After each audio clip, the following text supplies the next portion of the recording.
Good evening, and welcome to the St. Petersburg by Night podcasting network. Tonight, we present to you our Werewolf the Apocalypse Chronicle, Rage Across Tampa. Welcome to another St. Pete by Night revamped production. The following is rated for mature audiences and may contain graphic themes that will be distressing to some viewers. As always, we recommend you ensure the safety and well-being of yourself and those around you at all times. Viewer discretion is advised.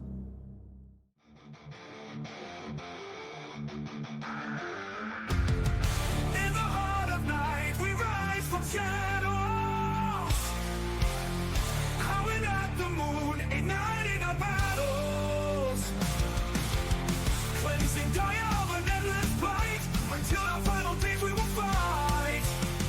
Thanks, man, we stand united as one.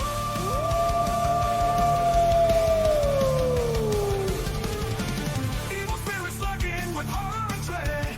Little light leads us from a grave dead tread. Glory and honor, wisdom in our hand.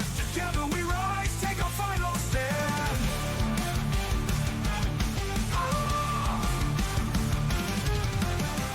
Everywhere we run, the wind is at our back. All the warring forces we will track. From the depths of the ocean to the clouds in the sky, vampires tremble as we learn to fight. Rage across Tampa, in this fight we'll stay. Evil spirits lurking with horror and dread. Little light leads us where the brave dead tread. Glory and honor, wisdom in our hand. Together we rise, take our final stand.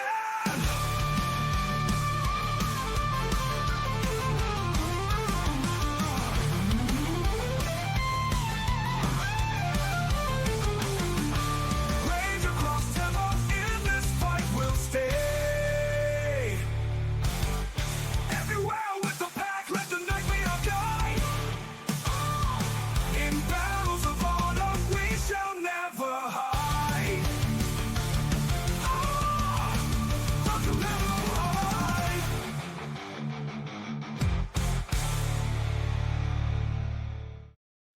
Good evening and welcome to the St. Pete by Night Entertainment Network. St. Petersburg by Night is a World of Darkness role-playing community broadcasting from St. Petersburg, Florida. My name is Kent, also known as Michikent on all social media, and I will be your storyteller tonight. And it's Tuesday night, and you know what that means. It's time for Rage Across Tampa, our Werewolf the Apocalypse 5th edition chronicle set in the city of Tampa Bay, Florida, where the Sept of the Evening Star is attempting to establish the new Guru Nation and combat the forces of the Worm. St. Pete by Night can be found on all of the social media you see listed down below in the description, and you can join our community by following that Discord link where you could take part in one of many activities that are happening all month long. Plus, we have some new tables starting soon, so you could find yourself having a seat at one of those tables. So join our community and get a chance to play in our World of Darkness. So join our community very, very soon and find yourself at one of our tables. Of course, I couldn't tell this story alone. It would take some pretty incredible players to make it happen. So let's go ahead and meet those players now. Players, go ahead and introduce yourselves if you please. Hi, everybody. I'm Champ, Champagne, Slut Brother, whatever you want to call me, and I'll be playing Aspen Weiss from the Docks of the Silver Fangs. Hi, everybody. I'm Noree, not a girl, and I'll be playing Malicious Jester, Galliard of the Black Furies. Hi everybody, I'm Walks, and I will be playing Lucas Shaw, Ragabash of the Shadow Lords, and this pack is better at things than just taking out the trash. As the Bonar, I don't know how I feel about that, but hi everyone, I'm Preston. I play Jason Dreams-In-Decay, Thorne Theurge of the Bonar. Well, Peck, last week we saw quite a bit happen. One, Aspen made a call up to Michigan to try and make some wheeling and dealing with the Sept up in Hell, Michigan, but she found a rather mixed reception from the sept leader known as Red. At first, she was met with some hostility as the sept leader up there had a rather interesting feelings about the Guru Nation. But then it turned to a more interesting, warm reception, and then it turned back to hostility.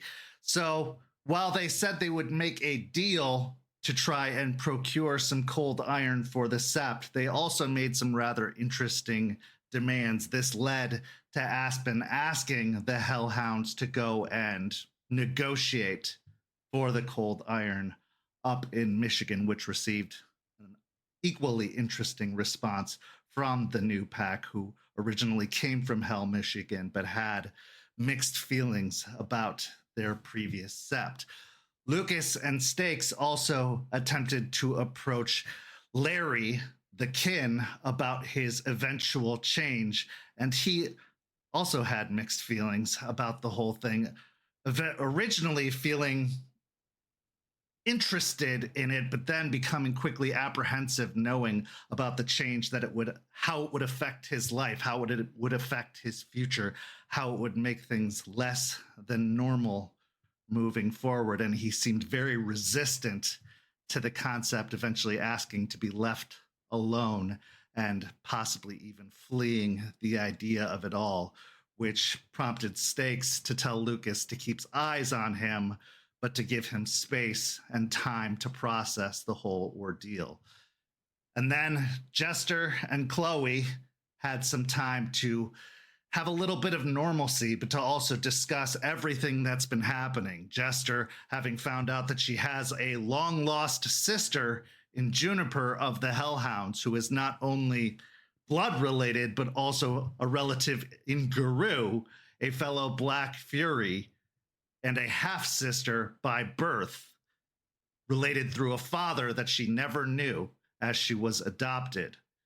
This and many other revelations came to light that she was able to process with her best friend of many, many, many years. She also came to learn that Chloe had started seeing somebody by the name of Danielle, a rogue gardener who had been establishing some gardens throughout the city. Now, longtime viewers of Rage Across Tampa would know that Danielle has a connection with somebody in the pack, that connection being Lucas, but that has yet to be discovered by either of our pack members.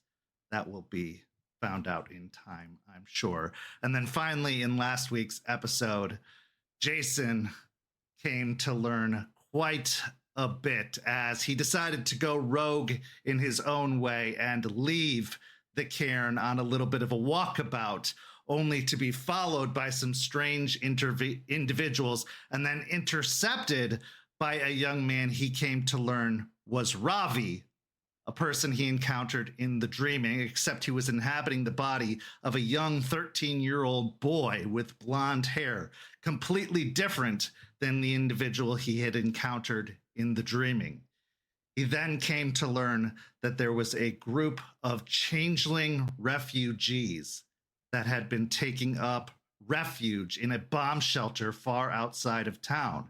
And why had they been taking up refuge? Well, it was because of him, Jason, except it wasn't his own efforts of his own doing. It was because of the staff and the individual who inhabited the staff, a being known as Ishu, who had been possessing Jason's body when Jason was asleep and had been leading these changeling refugees to this bomb shelter as they had been fleeing an individual known as Balor and had been taking refuge to get away from this Balor entity.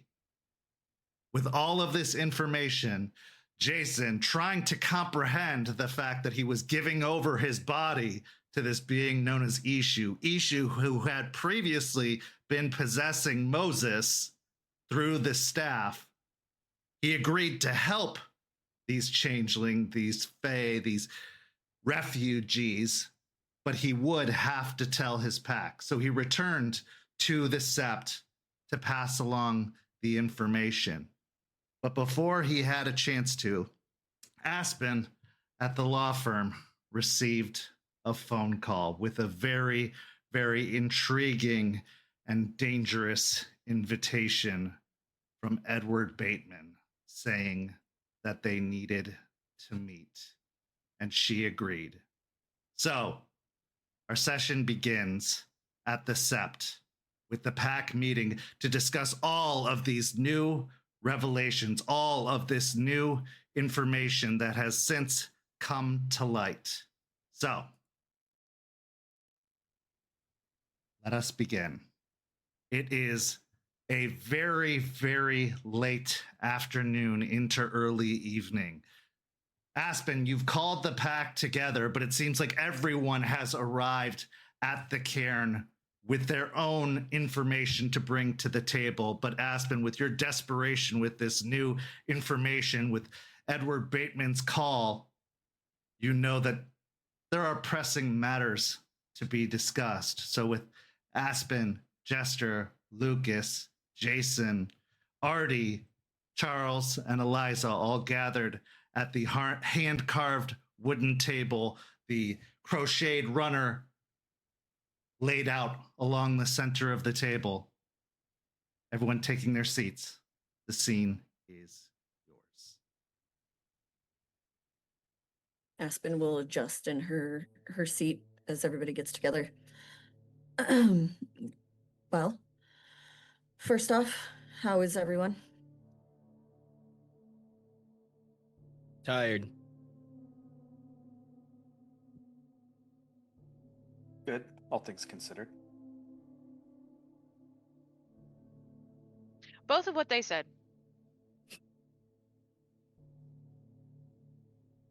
Well, good.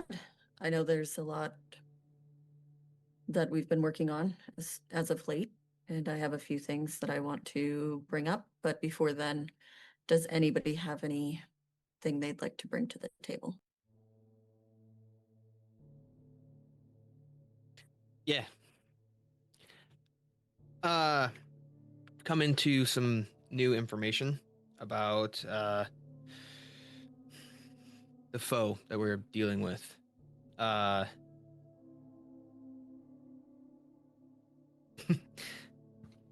So I have a name of the person that we're dealing with, and I have figured out some allies to help us with such the endeavor that we're taking on. Along with those who might be staying at the cairn. I might be walking around.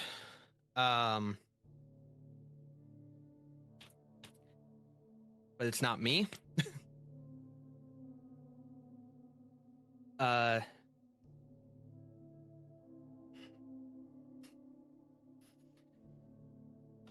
I'm about to say, just hear me out on this aspect, and he'll look to Aspen. I know what you're going to say after I'm done, and we can talk about that. One night, I was tired of sitting here, and I went for a little ride. Went downtown. It's not that I dislike being here. I'm a man of the city, and I need the heartbeat of the city, and I've been cooped up too long.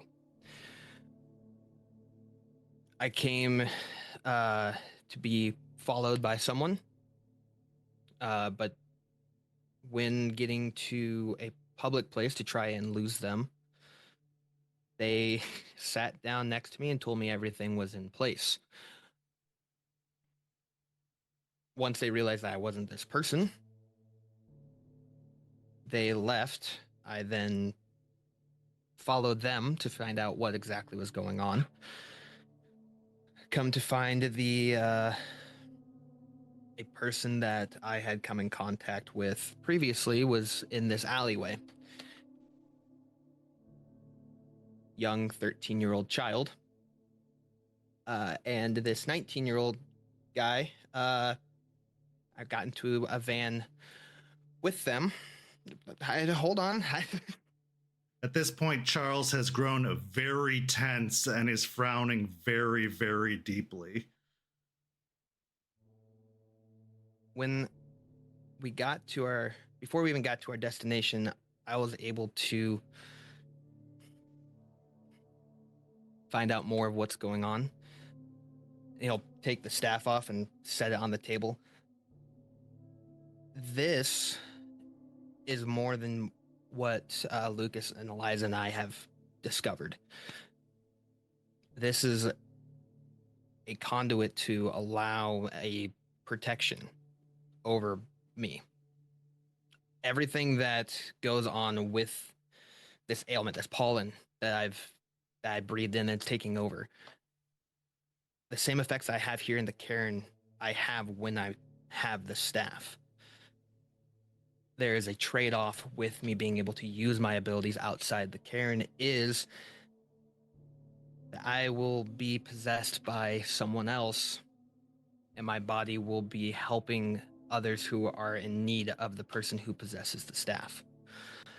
Hold on.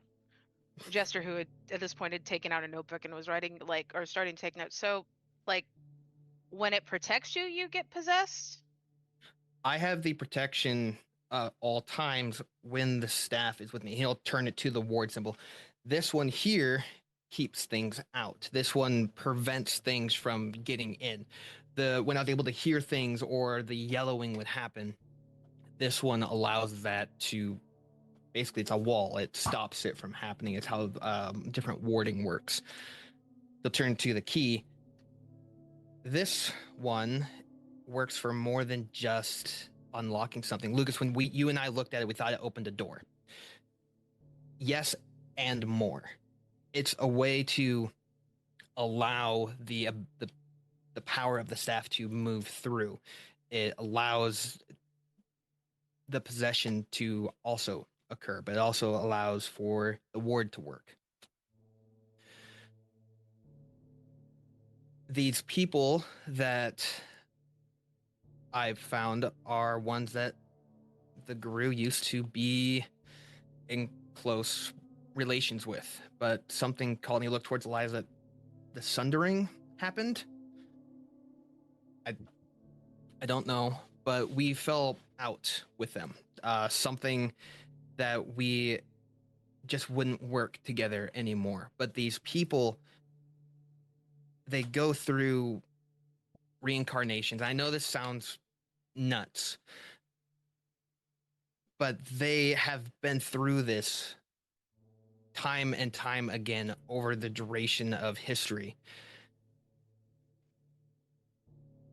There are a group that are being attacked. These people are the ones that are being ripped and put into their essence, for an example, are what's making the plants happen. That's what it is. There's the person we are actually going up against is this guy named Balor. Now, Balor from old Irish folklore is this Fomorian.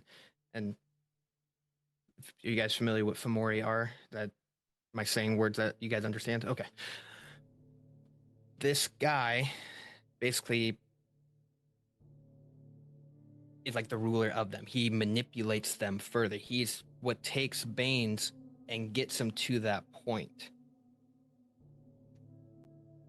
The overall cold iron that we are discovering, yes, it'll work on the plants and things like that, but it's not going to work for the end of this. It will have no effect. Now, our tooth and claw will aid in this, and we have clave wielders, and I'm sure that will be beneficial as well. But there's a guy on the other side, a spiritual being that is controlling all this. It's making this happen. That's allowing these plants to have these banes take and attach together. And these people are struggling. They're being hunted by Balor. And they've asked for our help.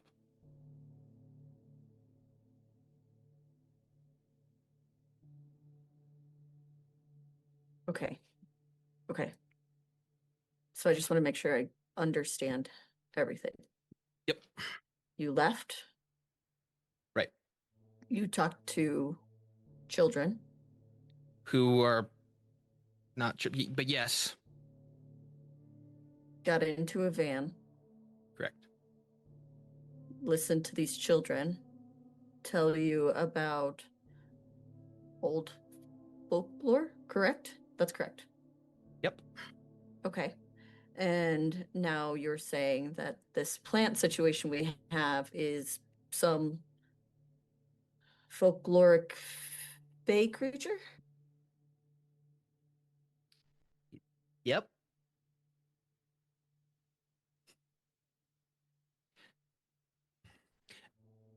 Aspen, the information that I have gathered has come from a place that no other guru. The reason I knew about these different things is I was able to go to a place that no other guru had been in I don't know how long.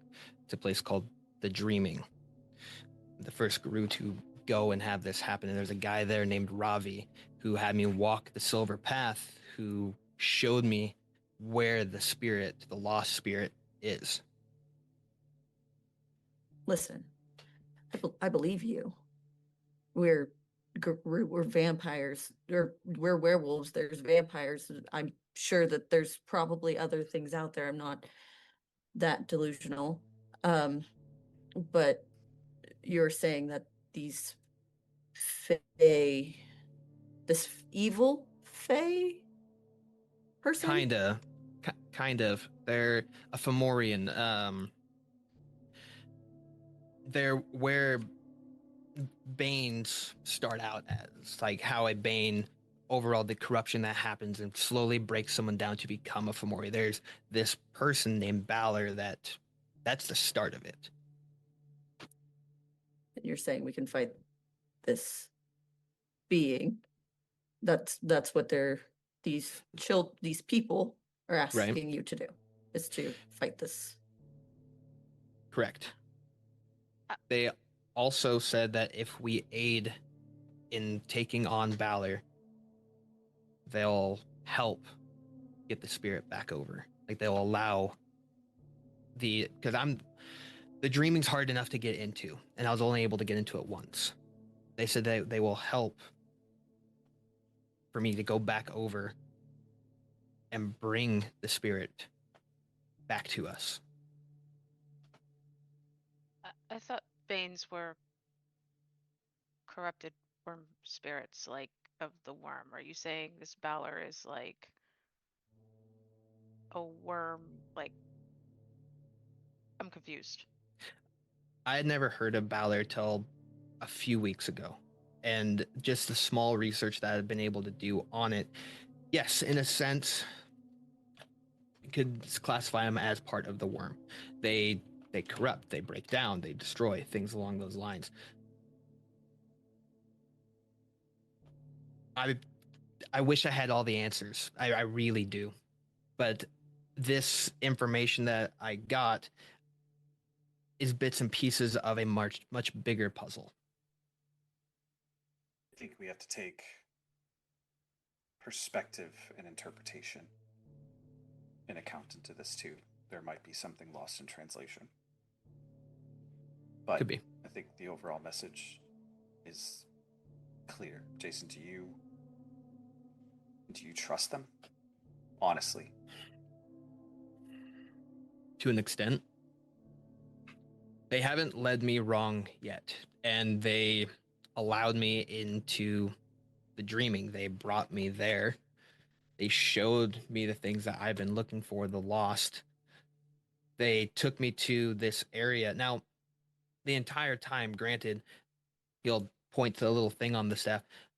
I know I'm being tracked this whole time. So I told them that I wouldn't show you guys where they're at because they want complete discretion. But yes, I do trust them. There's no reason I shouldn't. And them bringing up things from the past with other guru and that we used to work together, there's things I need to look into further. I don't know what the sundering is. I don't know what broke our overall relationship, but they talk to me like we have a connection that's just severed. Aspen is going to look over to Jester and just kind of give a look, and then look over to Eliza. Does any of this make sense? Eliza has been contemplative, to say the least, this entire time, her brow slightly furrowed. Well, there's a lot to unpack here, of course, and a lot that will require more study on my part, but I do believe everything that Jason is saying, and I have no reason to doubt it.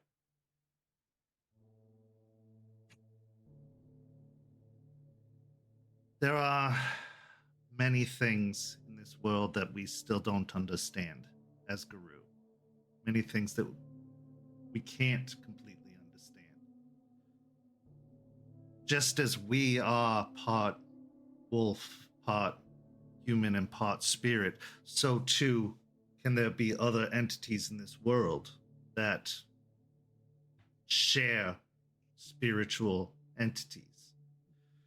Just as wraiths, for example, could potentially cross over from the Shadowlands to possess other beings, so too could these beings cross over from, for example, the Dreaming, and perhaps possess the bodies of humans as well.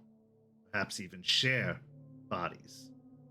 Now, if it's true that they are Fae, or some version of Fae, maybe even born into human bodies in the same way that we are born into human bodies as part spirit, then maybe there's something to this. And to say that Balor, or whatever it's called, draws upon the same energy or the same being as for Noree, there could be something to it. As Lucas says, perspective is a very real possibility. What they call Banes or Fomori could just be the same thing as what we call Banes.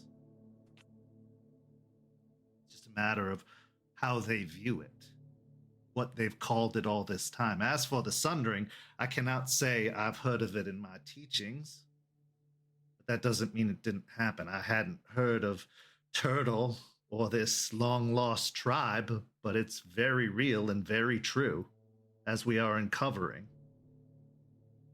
Guru have been around a very long time, as we're discovering, possibly since the creation of the world. So this sundering could have happened a millennia ago, many millennia ago. And these beings, these Fae, they could be ageless. So what could be a time that we can't comprehend could be a blink of an eye for them. What they can remember, we could possibly not comprehend. So I can't say that it isn't possible and that it isn't real. However, this does call into question what we can do about it and how much impact we can have. But it also does bring more information to play. If the Fae are involved, that does strengthen our ability to do something about it. That does bring to light the more importance of cold iron in this regard. It proves our theory about it. And it shows the involvement of Fae in what Pentex is doing. It answers that question. It is not beings from the Shadowlands that are assisting in what Pentex is doing, but it is beings from the Dreaming. Okay. And, well, what about the possession of it all? That is another matter. Fae, at least as far as folklore is concerned, are notoriously tricky and are notoriously untrustworthy. They will do what is best for them, always. What will benefit them, always. And yes, while this deal does seem beneficial to us, it is beneficial to us in the short term. They are doing it out of self-preservation, it seems. That is their immediate goal. But what they are gaining in the long term is a great deal of intelligence about us, is access to us. What this individual does while possessing Jason's body, we can't even know the full effects of. The fact that they can breach the spiritual barriers of this cairn at night with seemingly no hindrance whatsoever gives me a great deal of pause and concern. Whatever entity has that ability must be very powerful indeed, which means that we are meddling with forces, great forces, strong and powerful forces. On the other hand, it is buying us time with Jason, and it is preventing him from being infected. Further, it is protecting him.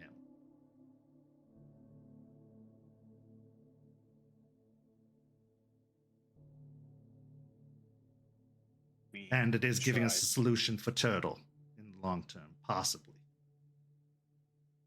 Sorry, Lucas, please. We tried to replicate what's on that staff for our own uses, and I couldn't even begin to tell you how it works. That's stuff I've never seen. No matter what, I couldn't get it to work. So whatever made that staff, exactly what Eliza's saying, it's astronomically beyond what we're capable of. So. How do you feel about all this, Jace? The possession. At first, violated. But I understand where they're coming from. They're at a point where they're using drastic measures just to make it. In a way, the way they worded it is an exchange. They provide protection for me, so that way the infection that is inside me is nullified. The payoff that they take from that is they get to use my body while I'm sleeping. So while I'm awake, the person that takes over is elsewhere. But as soon as I go to sleep, if they are in need of my body, they take over and they go do what they need to do. And then when they go to sleep or when they're done, they come back and then I awake. So overall, I'm torn. I feel myself when I have the staff. I don't have those effects anymore. I don't have to be constantly looking over my shoulder as much. I don't have weird voices will happen sometimes, but nothing like that. Do I wish that they had talked to me previously? Sure. But what's done is done, and someone's needing my help. And nothing against what's needed to be done here, but I felt like my hands have been tied as of late, being stuck here. So knowing that I have been able to help somebody is helpful for my peace of mind. Okay. Speaking of peace of mind, Aspen, Jace agreed to have a tracker put on the staff. So you can look at that in one of two ways. One, we never really had eyes off of him. We always knew where he was going. And if there is any transference of what he knows to whatever the entity is that's possessing him, they didn't remove the tracker either. And if there's not, then they're not aware of the tracker. So either way, we still have an advantage of keeping track of him.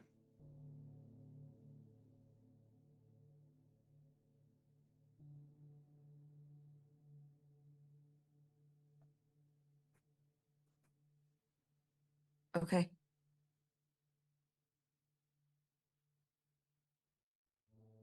I will say probably still not the greatest idea to go off by yourself, and you should be taking somebody else with you, especially if you're going to get thrown into unmarked vans or what have you. But I would say if you think that they're trustworthy, then I will extend that trust as well. But I do want to heed Eliza's warning that they are potentially tricky, and how far they'll take this possession or this help. I would like you to let us all know things that you find out. I can be as transparent as I can about it.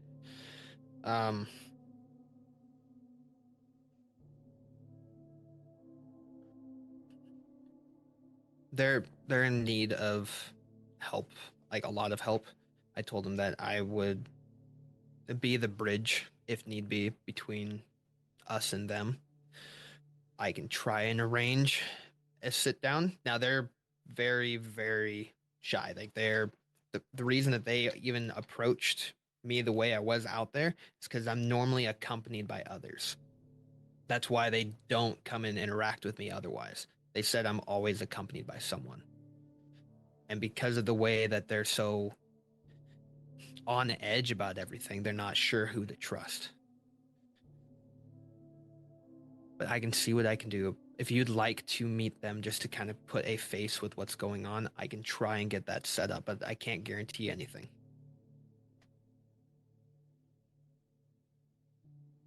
It's a delicate process, but if we can make it happen, I'd prefer it. If they know where we are, it'd be nice if we all knew where they were.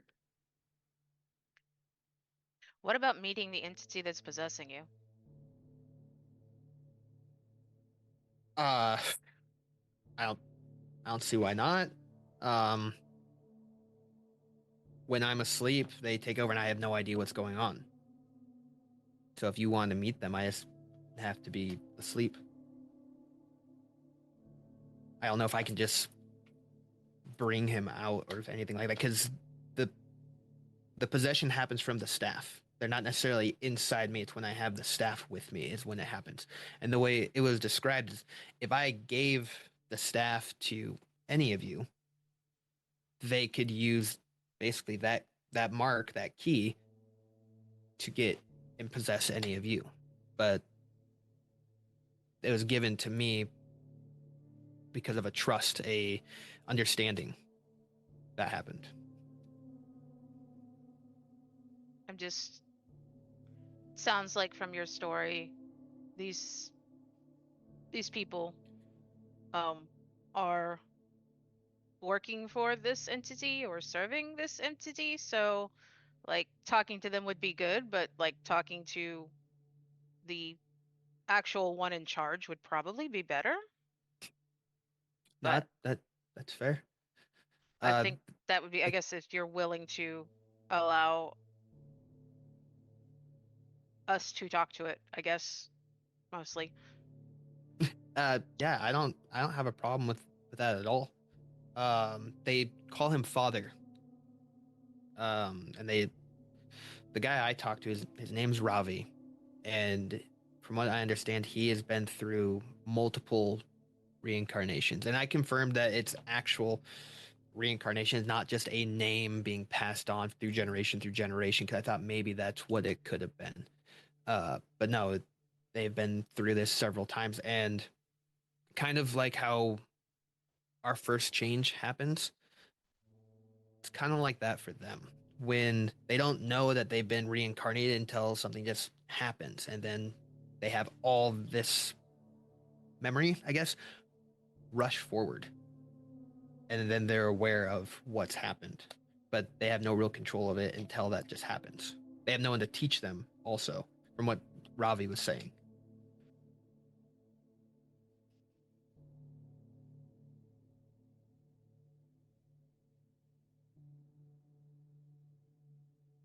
At this point, Charles speaks up.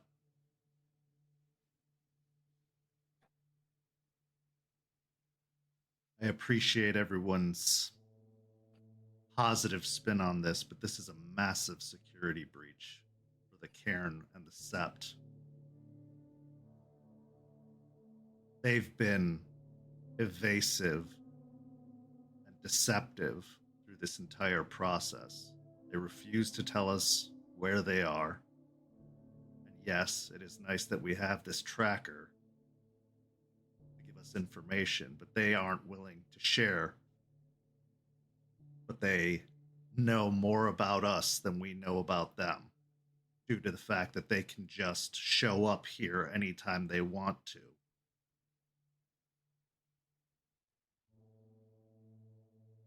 And they can say it was a matter of trust, but if they trusted, they would have told you and given you the choice to take on this possession. Instead, they tricked you into taking. I don't trust this one bit. A sob story and a staff. Very convenient.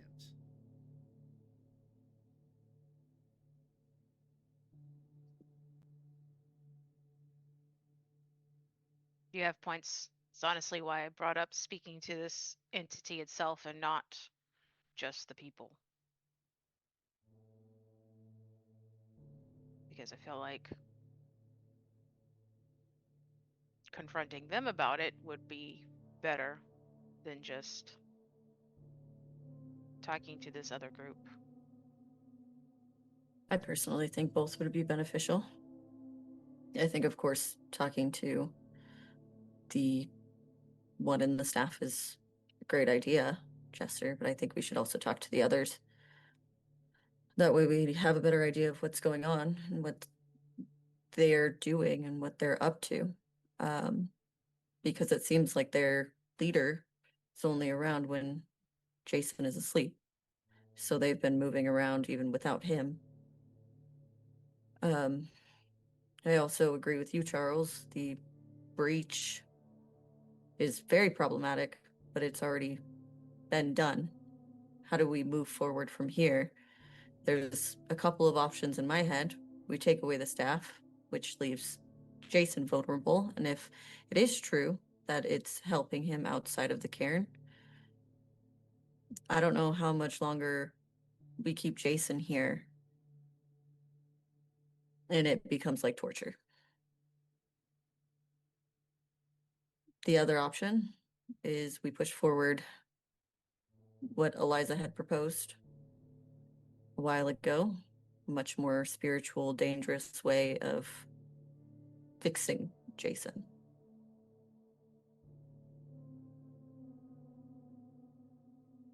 Jace, did they describe what this Baylor looks like at all? Yeah, kind of. He'll turn the staff, he'll point at the eye, like, all right, so that's Valor. He's this big eye. And that's kind of the biggest thing about it. He just got this piercing eye. Point to the little creatures running, and that's them running away from him. He uses them and manipulates them, corrupts them further for his own gains. But as far as his Kinda. Did they tell you what color his eye is? I don't believe that was disclosed, no. Why? I think that there's a possibility that I might have already spoken to this Balor during Huh? Luis's exorcism is the best word I can use in that scenario. When me and Eliza went to go give her the solution, it went. I think that's the best way if we're going to do that again, and I don't think that that is on a wide scale something that we can do, because I'm sure the people cleaning up the room after that were not happy. But regardless, first, I'm pretty sure Vanessa manifested herself using Luis. And I had some not so kind words to share with her. And she seemed to possibly have lost her concentration. Small victory there for me. And then something dramatically changed. And Luis's eyes lit up. One green and one exceptionally bright red. And her voice dropped 5 or 6 octaves. And whatever was speaking through her said, "You can save one, but you can't save them all." And that one didn't seem to be fazed by me at all. Then it went away, and long story short, Louisa's recovering. She's doing better.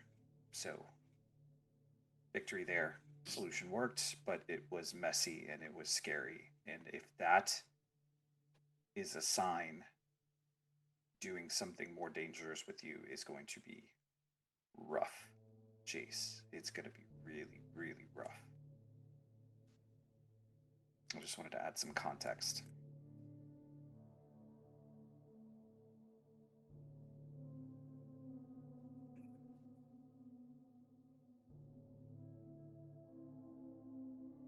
So what's the solution? Well, Eliza speaks up. To take it a step back, Vala in folklore was not represented in the same way Sauron was, but to connect it, yes, Vala was represented by a red eye. Much like a cyclops in the folklore, they were a large giant with horns like a demon and a large singular red eye in the center of their head. Now, is this the form they take in truth? Not necessarily, but in the folklore, that is what they believed to be seen as. And in their symbology, it seems, the eye still stands and is the most memorable feature.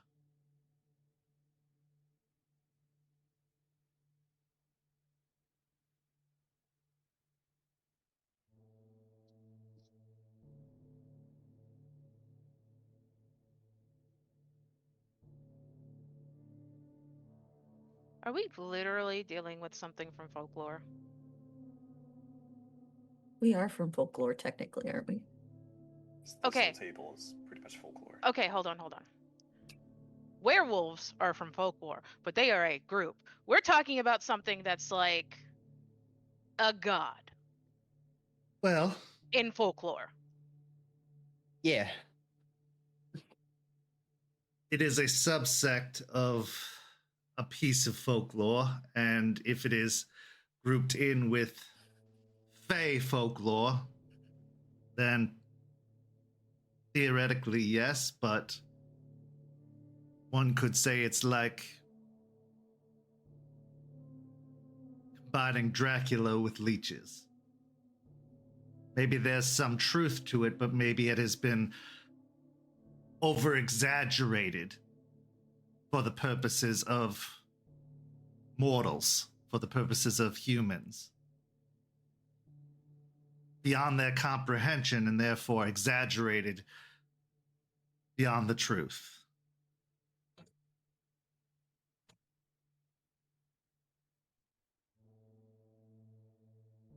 Could it be real? Certainly.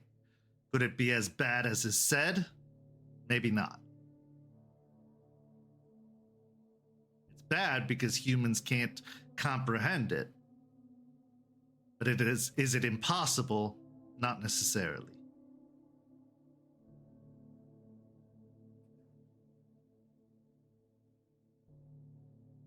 But we'll need to learn more for sure.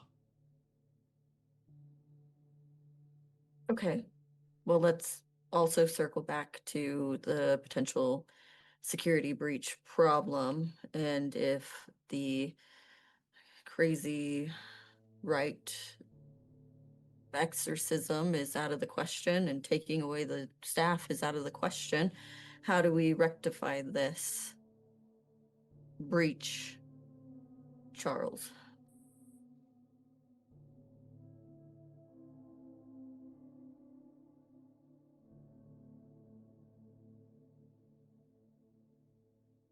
Well, there are a few possibilities. One, Jace doesn't stay at the cairn as long as he possesses the staff. But that also means we would have to have watches for if he were to return. Whether it's him or whatever is possessing him. I don't like that option. Because he is still one of us, he should still be protected, and he will still need use of the cairn as our theurge.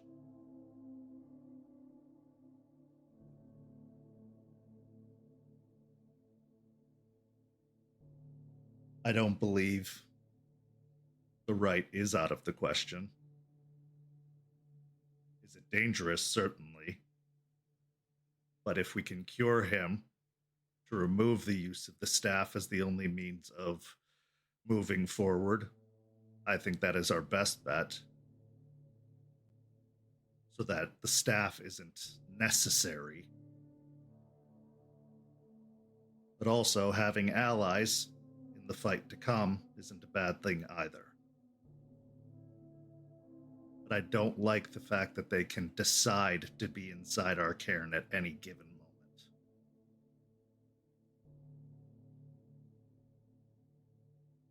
Yes, it's happened already, but that doesn't mean it should continue to happen whenever they see fit.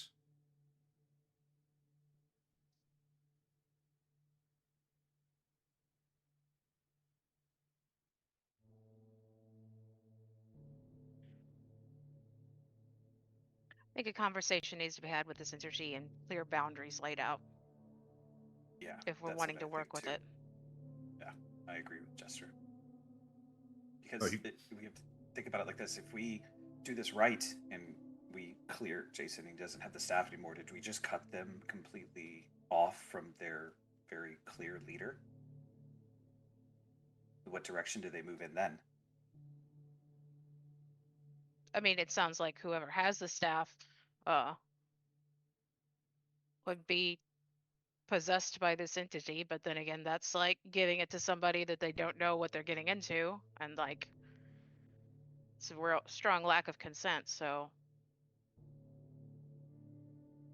Are you going to trust any boundaries this thing agrees to? It didn't give us consent. It didn't give us a choice. It just took what it wanted.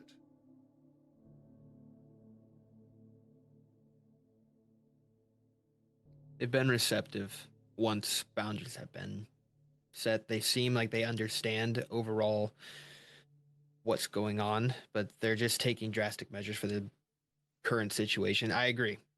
What's going on with the Karen is a security breach. While I'm awake, it seems they have no control over the possessing whoever has the staff. Like whoever is possessing, as long as you're awake, they can't do anything. So yes, I agree that the conversation should be done, but I can stay outside the care and I can come in while I'm awake. I just gotta make sure I don't fall asleep here, which that's easily rectified. I just drink a lot of coffee before I come here anyways.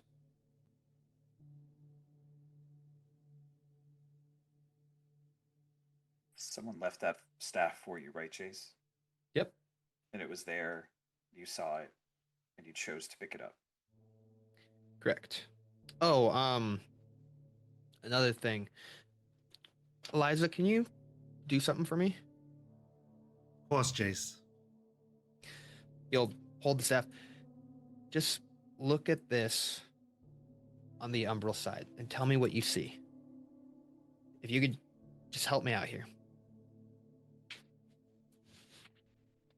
She closes her eyes, focuses for a moment, and then opens it.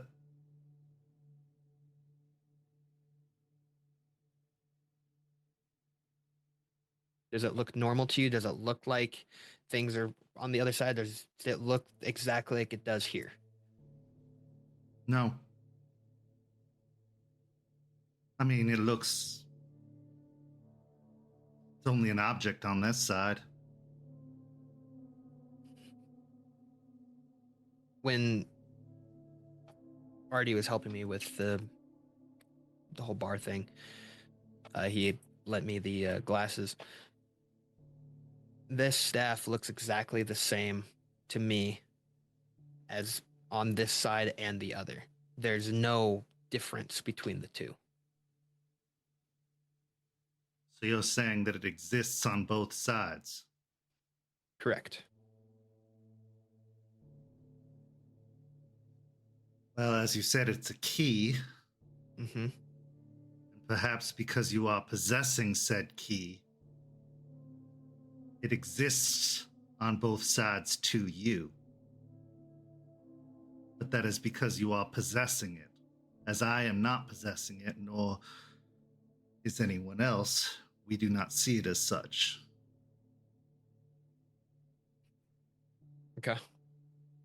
That is the only explanation I can truly comprehend. I mean, I do have the ability to reach through the Umbra were I on the other side and bring it to the Umbra, but I do not see it as existing in the Umbra currently. Okay. Artie tried looking, and we were I didn't understand what was going on, and nothing against Artie. He didn't either. So No, I believe you are experiencing, as the possessor, something different than what we are all experiencing.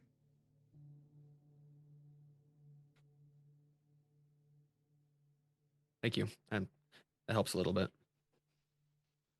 Could also be, as this dreaming, as we've spoken about previously, exists as a almost parallel but different dimension of the Umbra, that it is not quite the Umbra you are seeing it in, but somewhere else.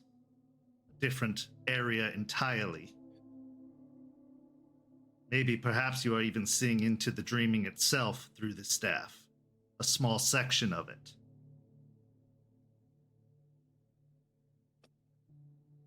And that's where it exists. Not the Umbra, but the dreaming. All right.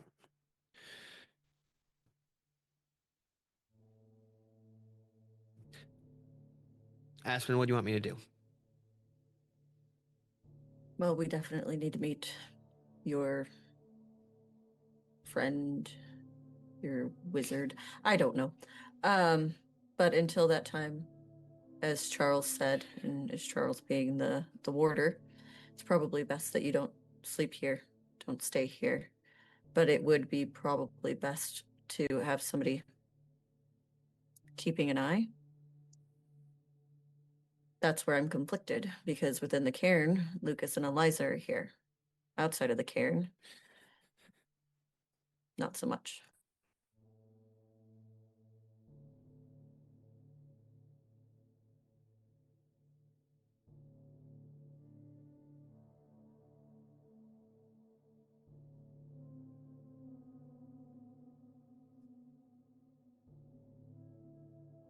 would it be helpful if I got additional cameras set up at the split helm? Already at that point would have access to them at all times. So while I'm there, he can look into it. Not saying he has to watch 24/7. Like, it gets a little weird. Jester knows there's some instances that happen, but it's pretty low key. I don't believe it would be best for you to be anywhere by yourself if this Balor entity is in fact hunting you or them.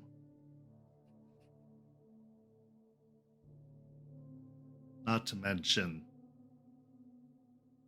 Pentex. And if you were to be without the staff even for a moment, you become susceptible. Right. Just because this is protecting you from the infection, it doesn't mean the infection isn't growing, isn't spreading. It's just protecting you from the effects of it, as far as we know.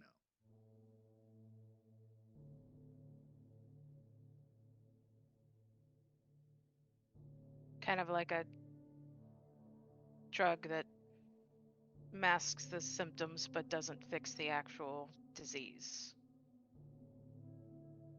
Artie speaks up, or a signal blocker. Maybe he's cut off from the hive mind, but not stopping the virus. How do you feel about couches, Jason? I'm not impartial to them. Look over to Artie. Yeah, he could stay with us, but I don't know if I could stop him if some god fae takes over and decides they want to leave. But we could keep a better track on him with Regina so we can all get in contact and get to where we need to go in case things go sideways. Yeah, that works for me. I look Okay. to Charles. There is an extra bedroom.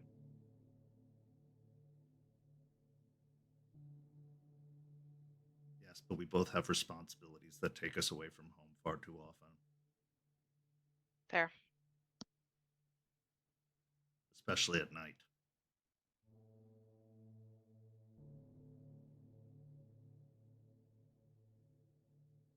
Well, good. Then that'll be the temporary solution. You get to be a roommate, and we'll keep an eye on you. We'll talk to the entity, and we'll move from there. And maybe have a longer conversation about this, Rite, with Eliza.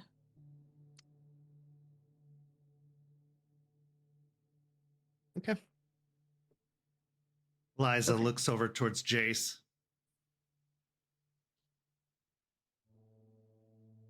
I know this is a lot,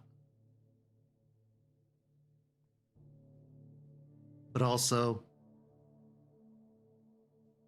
I can't say I'm not a little jealous.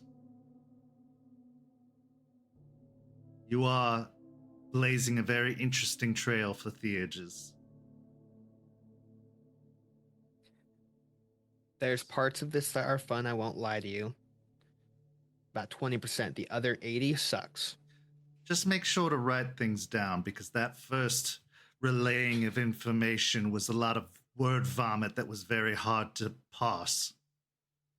Try hearing it from people who don't speak English as their first language. Maybe bring a tape recorder or something.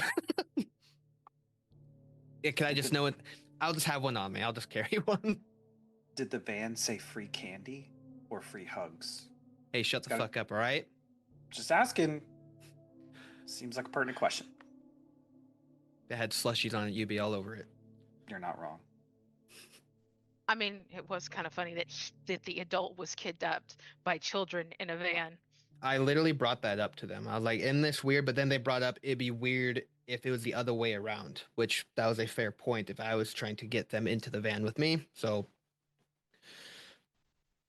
So they have a sense Okay. of humor. It's a good start. yeah. All right. Well, we've got Jason. The first thing that we've talked about is solved. for now, temporarily. Did anybody else have something they wanted to bring to the table? I know, Lucas, briefly you talked about Louise, so it sounds like she's recovering, which is great. Yeah, it was. I mean, I gave you most of the story. It was rough, but it looks like she's going to pull through the other side. And like I said, it worked. But if our fears about the extent of the infection throughout that many people is true, the way that we did it is not going to be a feasible solution. It's too much. And if anything, it's a breach of the litany to the nth degree. It's going to breach everything. It's going to crack everything wide open. So, on a case by case, yeah, but we need to explore some other options. Not to mention the physical toll it'll take on the body. We were lucky that Louise was a healthy and stout individual. If this were to happen to somebody with pre-existing conditions or of a more frail constitution, they would not survive the transition. It would most likely mean the death of them. She's a fighter. With the connections that are happening between the plants and the possessions that seem to be going on, if we were to take out the person causing or the thing causing the possessions, that connection's no longer there. So whatever could be causing that could stop that altogether. Kind of like if it is like a hive mind, you take out the queen, there's nothing else telling them what to do. And everyone else usually dies. Well, that sure. I was thinking silver lining kind of thing, but that too. That's assuming that the link being severed would mean that just the infection itself would die and not the hosts as well. Right. But that is also a possibility, yes. But we can't say for certain, because that would also mean that even just you having that staff would be like the link being severed. And while the fact that you haven't died is a good sign, you also weren't far into the infection. We got to it fairly early. And you are Garou, not human. It's fair. Just because you killed the gardener doesn't mean the weeds stop growing. Plus, we don't know what happens if they're untended. Maybe perhaps because they're controlled, they're not as bad as they could be if they were just let to grow free. Yeah, that's my concern too. And even if we take her out, there's the secondary, as you know, Aspen brought up, we have to kill a god. So, you know, complications. You know, you guys stood up to a greater spirit once. Next step up.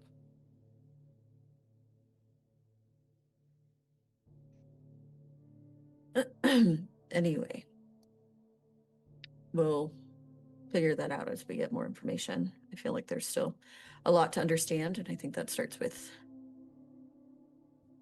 talking to the entity and a group. Anyways, but I do understand that on a greater scale, this isn't feasible.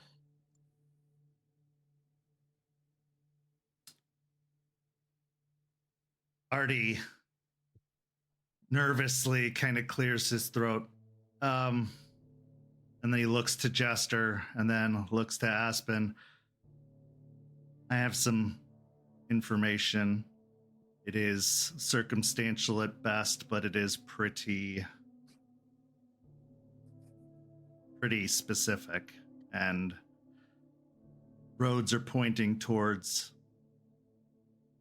potential problems in the future if we don't keep an eye on them.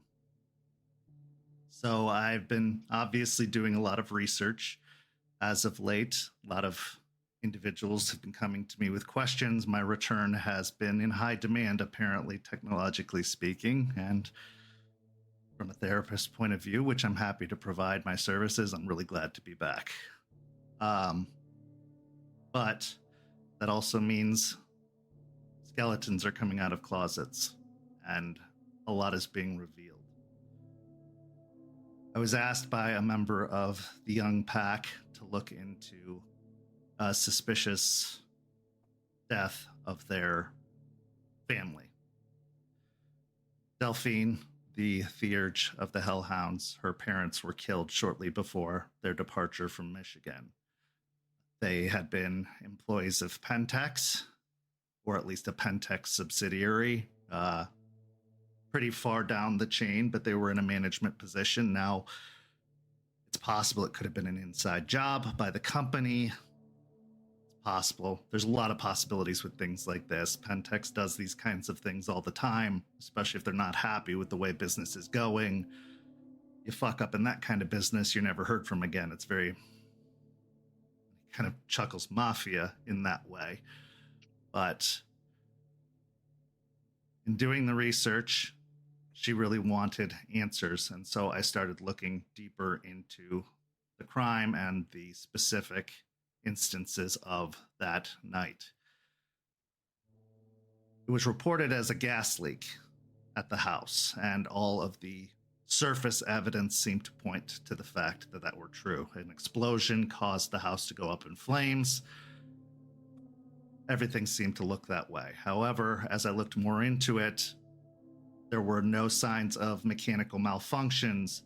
All inspections that were previous to the event passed. All appliances were up to code. All pipes were up to code. Everything. Nothing seemed to point towards anything that would lead to a mechanical malfunction. And in fact, the gas supply showed that there was a sudden increase right before the event, which told me that somebody turned on the gas at full blast right before the explosion, which leads to sabotage, which leads to murder. In doing so, I started to look outwards before and after the event to surrounding camera footage. I found something.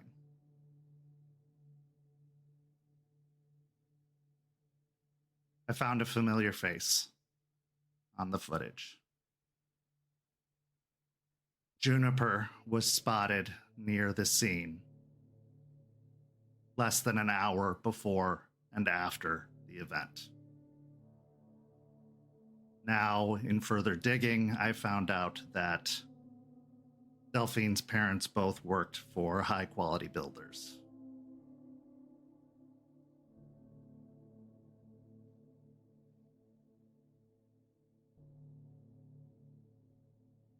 Or at least had a law firm that had some dealings with high-quality builders.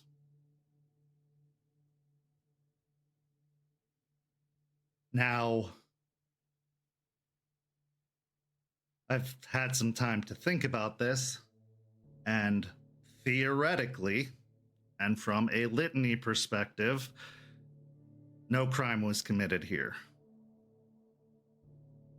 But from a internal perspective, this could lead to problems, especially if an issue arises. I believe that the pack should deal with this, and that this is their business. But I think we should keep an eye on it. But it's circumstantial, like I said, but it is pretty damning.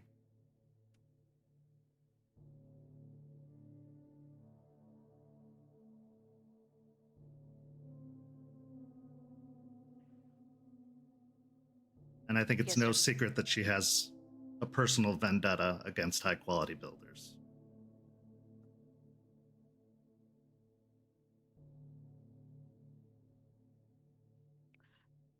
To further complicate things, was going to say something about this.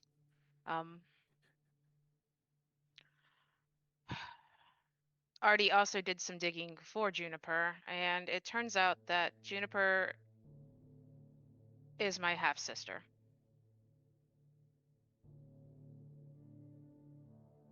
We share a father who apparently worked for the mafia here before turning state's evidence and moving to Michigan. Before he moved, he had a girlfriend, they had a child, me. They put her up for adoption when he turned state's evidence. Yeah.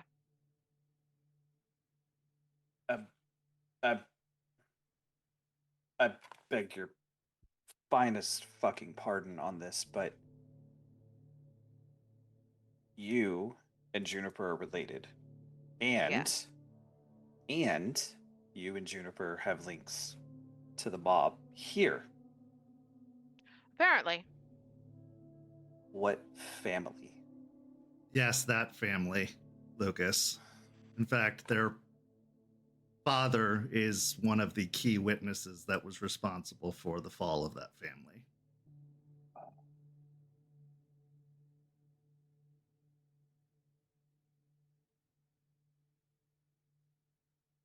That is a giant bag of angry cats. Yeah.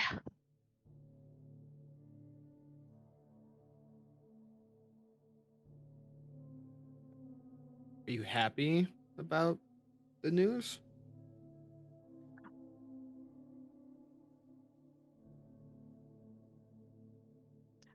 I was, but now, and confused. I mean, it was already complicated. Now it's more complicated, and I mean, her parents were killed by people with high collar billers. I get the need and the spiraling. And maybe I can help her, but this is kind of new and I don't really know how to deal with it, honestly. You're gonna do great. Nah, thanks. You already have that sister vibe that you do to the rest of us, so you'll do fine. Ah, cool. Jester, I need you to be real careful around her. I did get a chance to talk to her several weeks ago, and she has been helping me build things, and she more or less told me the story about what happened to her parents, and I asked her a very pointed question about getting her revenge. And look, my hands aren't clean in the least sense of the word, but the look on her face when she talked about getting her revenge was not healthy. It didn't seem like remorse. It didn't seem like she was doing something she was forced to do. It looked like she was very pleasurably happy about what she did. So tiptoe through this real careful.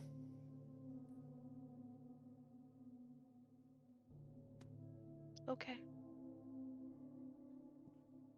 Now, I will say, this all happened before they came here, and I have seen progress.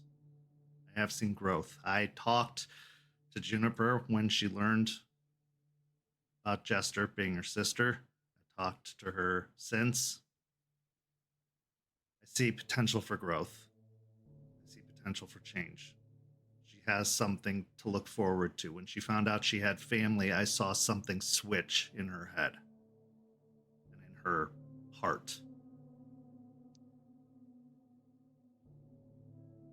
It's like a part of her came back to life.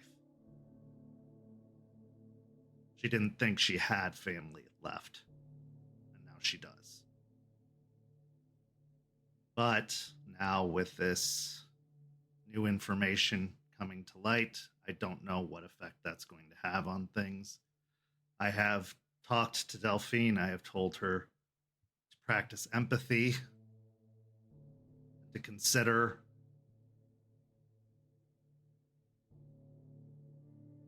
what happened, if she knew about the parents or not.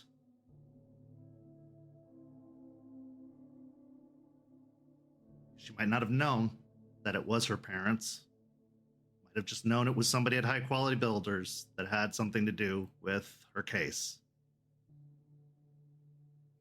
But I think my advice, and he looks to Aspen, would be that we tell Stakes at the very least, especially if they're going on this trip, because they will be out of our reach. I completely agree. I think there's a potential for, well, things blowing up astronomically, regardless of if you knew that it was somebody's parents or not. Now you're housed together in a room, knowing that the person you sleep next to every day killed people you loved. So I could see how that would be really problematic, and somebody's going to have to be there when everything comes to a head. I agree. What about telling Ray? He's the pack leader. I mean, I know Stakes is their mentor, but like, if you look at it from your position, Aspen, you'd want to know, right? If there was a potential between us. I would absolutely want to know if someone was willing to tell me. I think Ray should know, but I think we bring that to Stakes. She's closer to them. She knows them best. And they're not the way we are now, or, you know, sometimes worse than the way we were when we first got together. So I don't know what that brings for them, and Stakes would know if Ray knowing would be a benefit or a huge flaw. Okay. Delphine also is perfectly within her rights to bring a challenge to the table. That is something we need to think about also. Certainly. But I'd rather it's handled that way than... Yeah. Agree. Ideally, absolutely agree. That's the formal way of doing it, but... But also, Delphine's well aware that she is not physically capable of taking on Juniper. And if she were to issue a challenge, Juniper would be able to dictate the terms.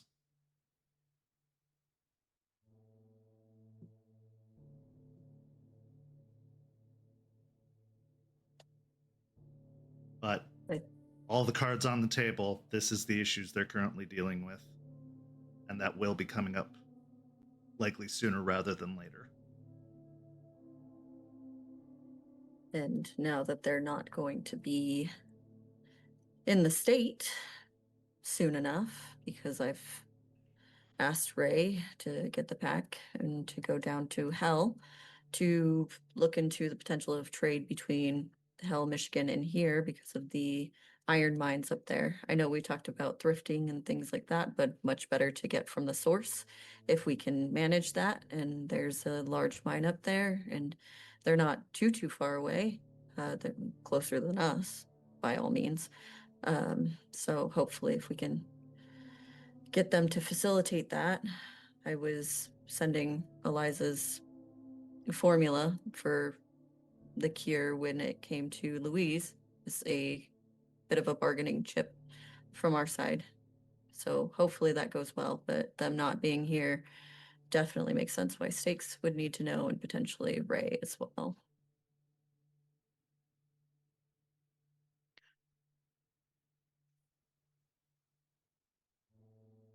Well, actually, now that I think about it, it might be best to tell Ray, because he would be the one, if there were to be a challenge, that would have to facilitate that as their Philodox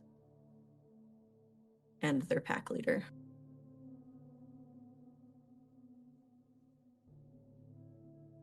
Perhaps you and I can arrange a meeting with Ray and Stakes together. Tell them. Absolutely. If he's got any questions on challenges, just give him my phone number. I will. I can assist from a distance. Speaking of other types of family, first contact in our way has been made with Larry. It went. Not horrible. Not great. He just needs some time. He doesn't know the specifics. He knows he's different. He knows that he's like us. Doesn't know what that means yet. We didn't get that far. But he's processing. I think that's the best word for it. So that one's going to take some time. Well, I'm glad he has you to walk him through those steps. He's got me in stakes, but I got the nose on him, so I know where he goes. I know where he's at. So if things get troublesome, I'll be able to find him quickly. So that is on its way, moving in a direction.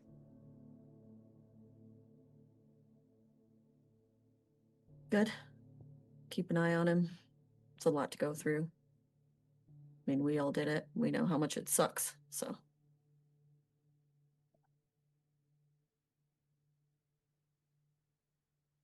Yeah. But on a cheerier note, Jester is getting a job. Talk to Matthias. He's going to get her into a journalism position at the newspaper so that she can start her journalism career and get some information out to the public in other ways, because obviously Jester's lovely at doing the social media thing, so she's going to be even better at doing the journalism thing. Don't worry, Jace. I don't think it's gonna cut much into bartending as well. Though with you out of the cairn and able to do stuff, you'll be able to help with or tend your own bar more. Actually be at it. It would it would be nice to get back in there. 2 bartenders increases profit value, but I want you to chase your dream. So if this is something you want to do, that's right. Just know the checks will stop. I won't be paying you if you're not going to be there. I said as well. Like, okay. I'm just saying, if it gets in the way, just let me know. Get one of those hats with the little note card in it that says press. Yeah, okay. Get you one of those.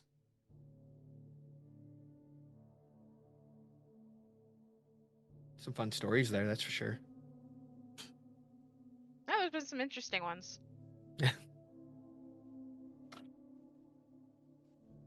Aspen smiles, but kind of looks down at her hands, starts wringing them together, looks over to Charles and then Jester. Did you want to speak about what you found at the apartments? Yeah. Charles looks towards Jester. Go ahead. So we went back to the apartments that High Quality Builders was redoing, I guess. There's now a fence, a metal fence around it with a guard shack and a guard. Bushes are still there. Also, there on top of the buildings, each of the buildings, there was 2 snipers or sentries. And while we were looking, Bateman came out. He had an attaché and several guards, and he got into an SUV, and then 2 more SUVs joined them, and they drove to the private landing of the airport. We weren't able to go farther without being noticed, really.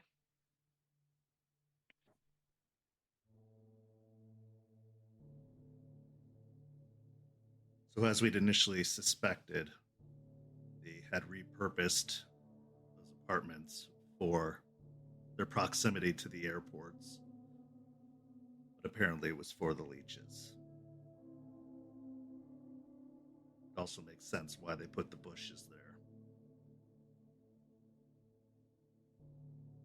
It is very, very secure, to say the least.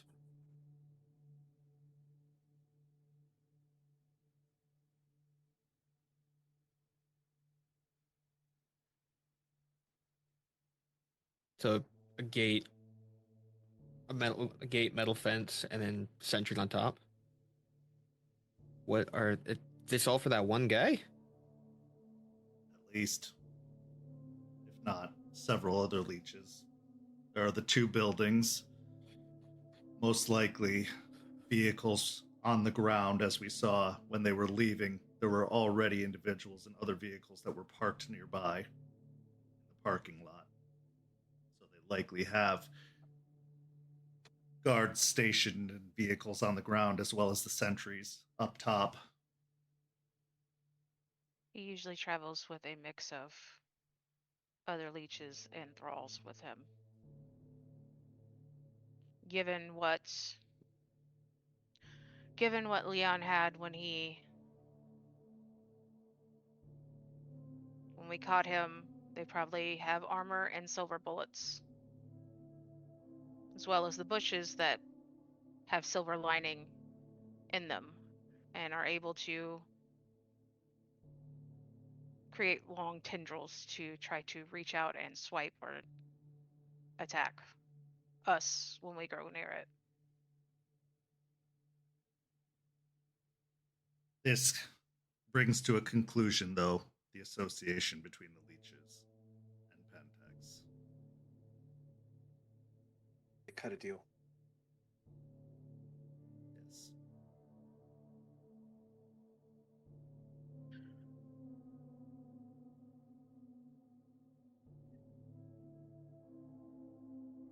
If you'll look towards Aspen and then Charles, you need eyes for the other side.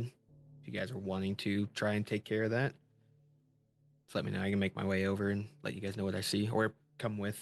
That'd be preferred on my end, having you both there. We'll see what happens moving forward. Because to that point, I received a call from Baitman. He would like to meet.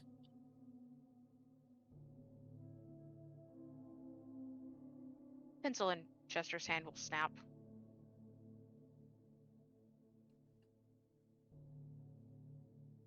I think it's a bad idea. Yeah, what she said.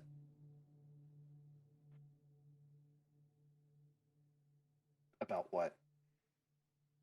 Not sure. I got a call. He said he'd like to meet on neutral ground to discuss some things.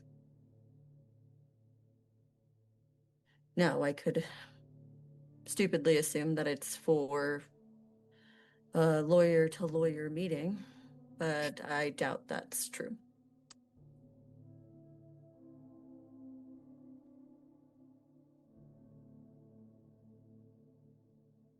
Is there any such thing as neutral ground in this city? No. Especially with these plants? I don't believe so. I don't believe anywhere is safe or, as he said, neutral. I can do my best to find a place where it's secure enough, but not a place where he would try something stupid. But that's where we're at. He's letting you decide the location. Yes. About safe and symbolic. The loading docks. He used to own them, now we do. It's the last place Bloody Mary ever set foot on land. And not to be too many plants there.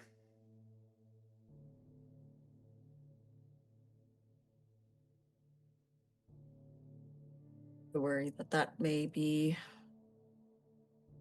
too public. There were a lot of security moving around when you all did your excursion to look in.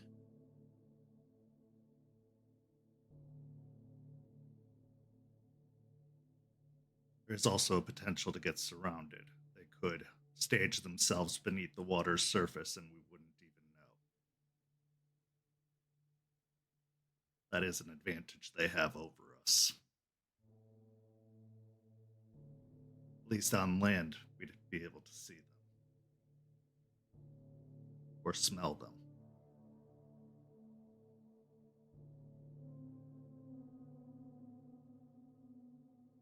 But it is a good suggestion, symbolically.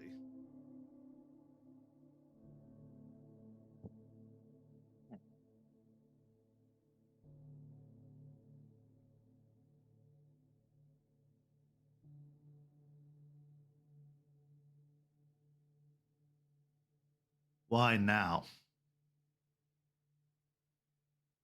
That's what I'm hoping to find out. I think I mulled it over, back and forth, over and over. Look over to Jester. Just For- staring intently at you. And I think turning it down, I understand the risk that comes with it, but I understand the benefit of at least knowing what they know, at least hearing what information. He wouldn't come to me for no reason.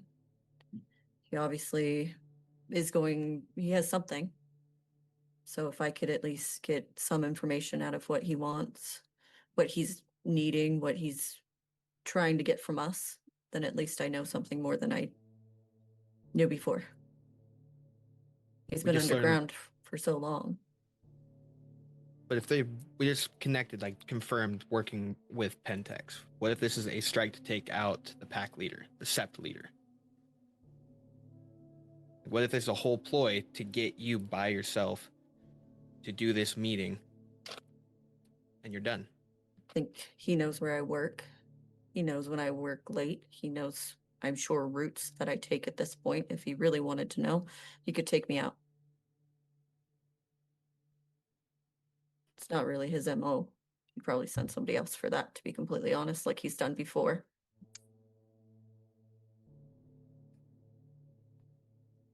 Could also be, though, they want you to come out so that they can follow you back here. They don't know where this place is. At least we assume. We assume. Or manipulate your mind. He's tried before.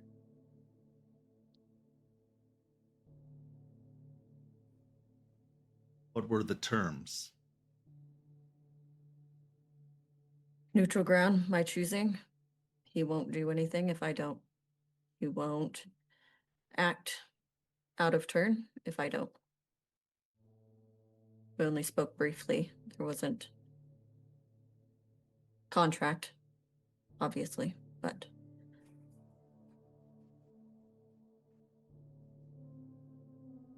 From someone who's learned to take a shithead's word at face value, I think it's worth a shot, but you're going to need a fast way in and a fast way out in case shit goes south. And someone that understands what a hit looks like. So I'm going to.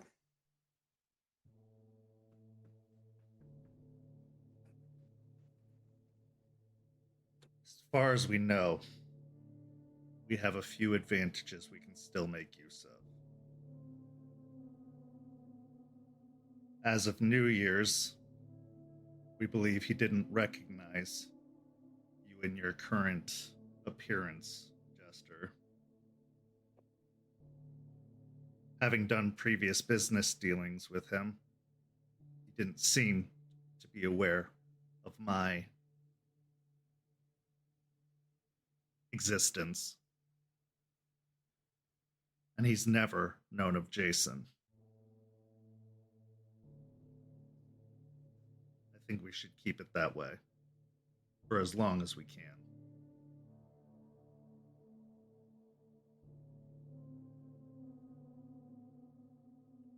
If you are set on this,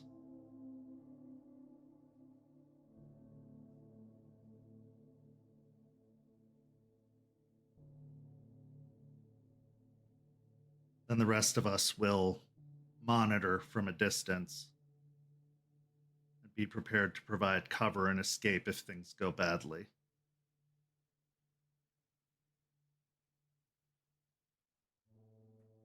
If you think this is the best course of action, then all we can do is make preparations. I think we need to know.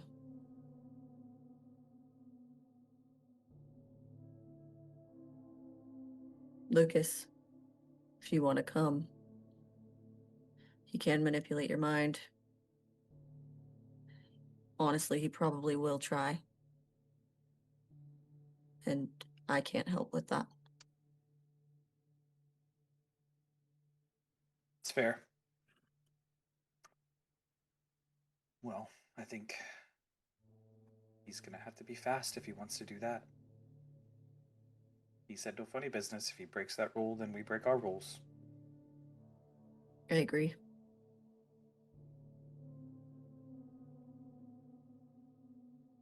Then I guess it's settled. I think we should find somewhere where it's easy to have Artie be an eye in the sky, so to speak.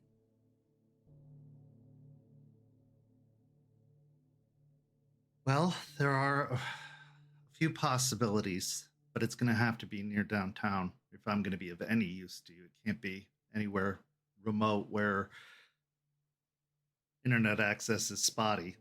Definitely not anywhere out here, even though that is more advantageous to us. But there are some locations that are near the edges of downtown, more residential friendly than business friendly. There's actually a pretty ideal place that is people-centric but provides some meeting spaces that could be private. But if you need to, you can disappear into a crowd. And knowing them, they don't like to do things in front of people just as bad as we don't. However, it also means that you need to keep your composure as best as possible too, which you have always been good at, but he looks to Lucas. You also need to make sure you do. And if I know him, he's going to make sure there's a no weapons policy, and he's going to do everything he can to make sure that's the case.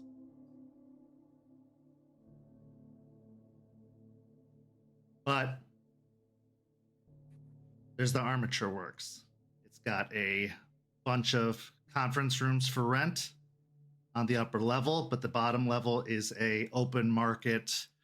There are food stalls, people constantly moving through there. It's by the river walk, so if you need to escape into a crowd, there are people nearby, but it's also butting up against a residential zone, so you could escape into neighborhoods instead of being stuck in business traffic and a metropolitan area. You'd be able to get away into more residential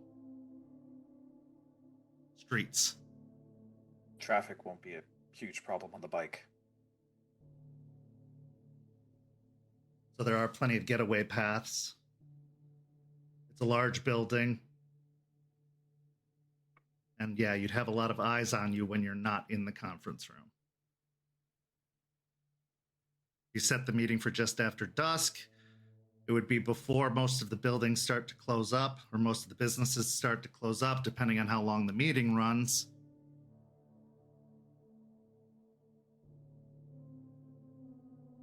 And maybe after all is said and done, I'll get you a cheeseburger, Lucas.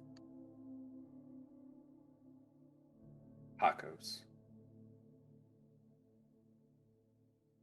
It's a good second option. Yeah, tacos. Take the cheeseburger. Watching I'll get you a cameras is cheese- hard work. I'll get everybody food. It'll be fine. Sold.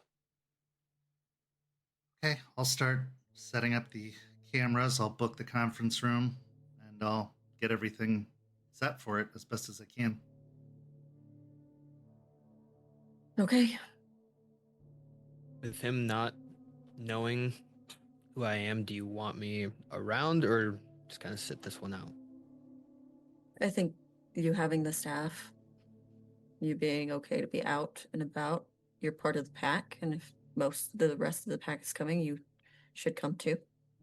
I don't think you should be super close, of course. But I think going with Jester would be a smart idea. Okay. I have If I'm- several spots picked out already near that area where we can set up a bike with Jester, a bike with you, and I'll have my car.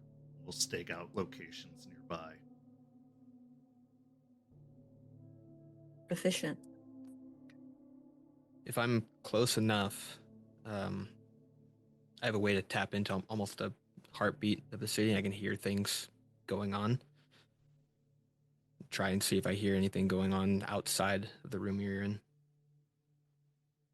Okay. I think that be helpful.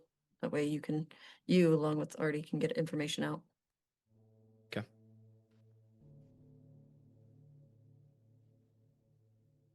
Jess, you good with this?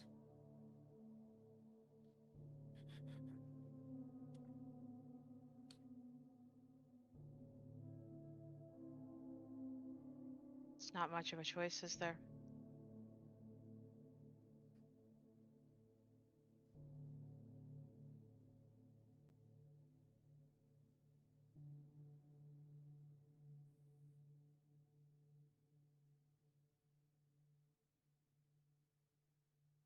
Maybe you can figure out what he's doing for them.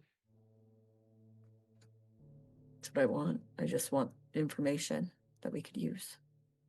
He's taken enough from us, Jess. I know.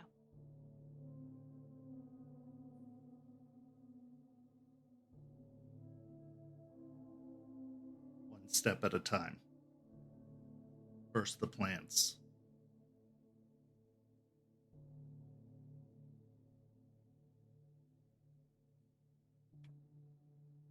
As the pack begins preparations for the upcoming meeting with Baitman, we will go to break for a few minutes and come back with the second half of tonight's story. St. Petersburg by Night is brought to you through collaboration with our partnered vendors, Wolfpack Dice, Ember Fox Dice, Dragon Ink Dice, Barra the Bard, Champs Tramps, Panchi Artista, and Chromatic Creations.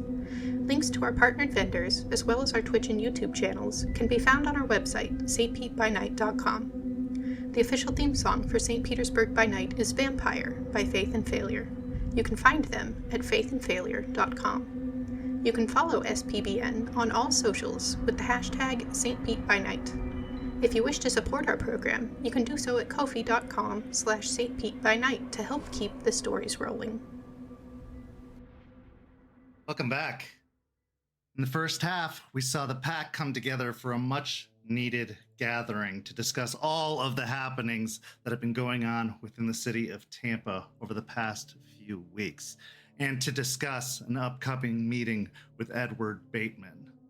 But in the days following, before the meeting with Edward Baitman, Jester, you head to meet with Bruce, the president of the bikers, because in your mind, ever since Bruce has learned the truth of what the Guru are, the truth of what Ryder was, you've wanted to tell him a truth of your own, the truth of what happened to Ryder, the truth of Ryder's death. So, as you arrive at the biker bar, sitting on the bike outside the long, rectangular, black-painted building, the windows boarded over, you see that there are a few bikes parked outside, but for the most part, it's early enough in the day that it hasn't gotten too crowded yet. You've been here enough times that you can kind of make out whose bikes are here. You can tell who's in attendance based off of the vehicles. You've been a regular for the past year, that you almost feel like this is sort of a home away from home at times. Maybe it's just the residual memories from Ryder's possession, but maybe it's also just been a refuge for you at times when you've needed it most, at times when you've felt lost and alone. Maybe this has been a third family to you, while the Guru have been your second family, moving up to your first family, since your adoptive family was there for you for a time. The bikers have been something else. And Bruce, he deserves the truth, because he has been loyal to the Guru, even when you've given him every reason not to. So as you look at the bikes parked there, you can see Ricky's bike, and you can imagine his large frame sitting atop it, making it look like a tricycle more than a bike. Because even though it's a large bike of its own, he is even larger. And then you see Bruce's massive Harley Davidson, which is like a tank when it's at the front. The bike of a president, the bike of a leader. Very similar to the one you ride, which belonged to Ryder. As you scan the few others that are there is a notable absence. One that would be easily overlooked because it's a starter bike. A bike that is in early days, a hand-me-down. But due to its absence, it stands out. Larry's bike isn't here. And that stands out because it's always here. Not a day goes by that Larry misses a shift at the bar. You'd be surprised that he doesn't live here with how much time he spends there. From sunup to sundown, he's usually the first one there, the last one to leave. His dedication to the place has given him keys. That's how trusted he is, even though he is still just a prospect. But he's not here. So as you dismount your motorcycle, head to the front door, pulling open the heavy iron door, you're greeted by Ricky with a big, meaty wave and a toothy smile. Looking over to behind the bar, you see nobody is there. Nobody's working, nobody's cleaning. In fact, anybody who wants a drink seems to have to serve themselves, which is uncomfortable and a little off-putting. But everybody who is present is going about their business. You called ahead, telling Bruce you wanted to meet. So as you head towards the back garage, heading through the side door, the garage is empty. Nobody's going to be working on bikes today. It's business time. And Bruce makes sure that when there is a conversation to be had, especially with a member of the Guru, the garage is closed. No one is going to be working, because that is a very, very strong need for privacy. So you walk into the garage with the equipment cages lining the wall, the workbench on the far side, the folding table in the middle of the large concrete floor with the folding chairs around it, the large ashtray in the center of the table. And Bruce, large and muscular, his short cropped, military cut, black flat top and goatee, well manicured and trimming, his square jaw, his marine tattoo on his large bicep forearm, sitting at the table, his eyes focused on you as you enter the door. Jester. Hey, Good to Bruce. see you. Come in. Have a seat. Let's step in.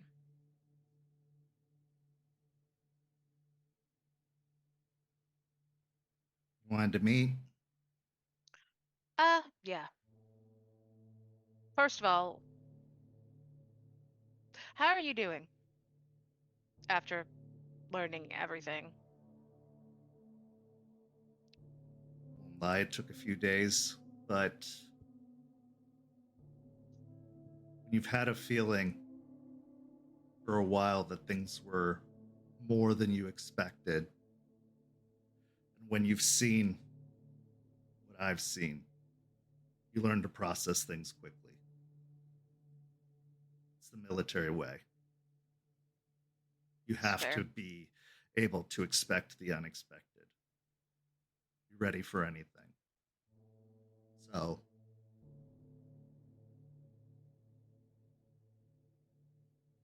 I suppose you could say I'm over it. Ready to move on to the next steps. Speaking of which, I think it's time for a change around here. Lucas and I have been talking, and coming up here soon, I think we're going to be making some moves. Lucas mentioned something about that. Actually, is the stain still there, Kent? The blood stain? Yes. I'll glance over it and then take a deep breath. I wanted to come and tell you what really happened with Ryder's death.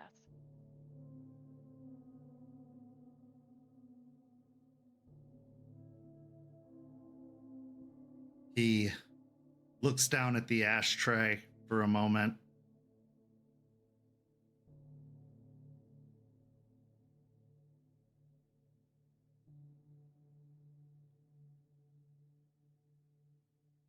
All right.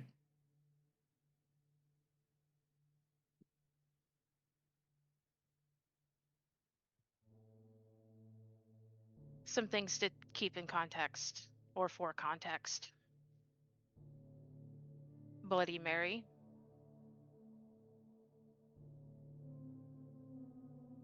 The one you may not have known about, but he was always chasing after her.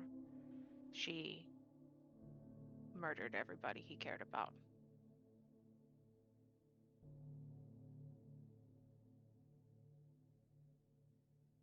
Ryder was always very tight-lipped about his past. Didn't like to get into it. But I'd see him looking at photos from time to time. I knew he must have lost some people. Most of us have at one time or another.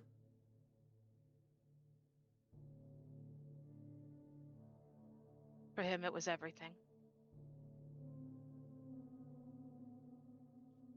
But I think he, in a way, found a new family with you guys, so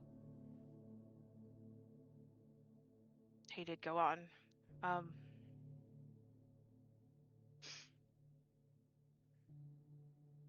Were you part of the mission that we went on first together with the power plant? I was leading one of the other teams, yes.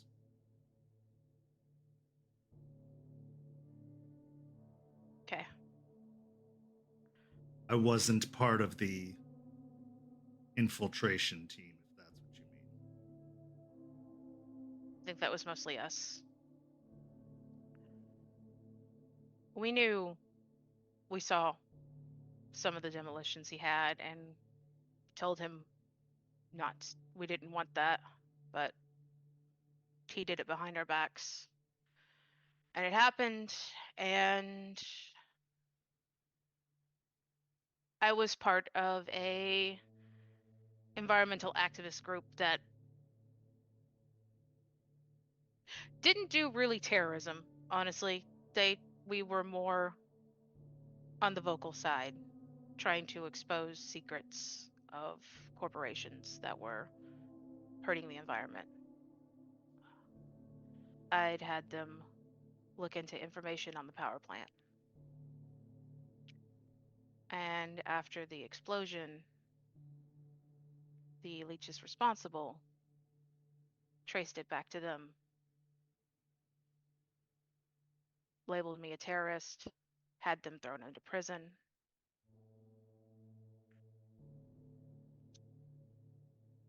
I was pretty pissed and upset. Catch me up again. Leeches. Vampires. Oh. Right. A lot of this is a back and forth. All of this is a back and forth fight between us and the vampires here. At least what's going on here. I was pretty pissed at Ryder for the longest, but the night it happened, I came to try to bury a hatchet in a way both he and I understood. Then he talked me into breaking into the prison and getting my friends out.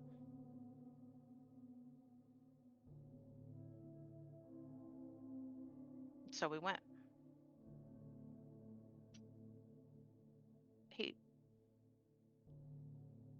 Unless you guys break people out of prisons with prison buses often, he'd been planning this. Because he had a prison bus. We had contingency plans. Okay. Well, he had guard uniforms and a prison bus, and we broke in, and I managed to talk us through the main area into the back. And we found them.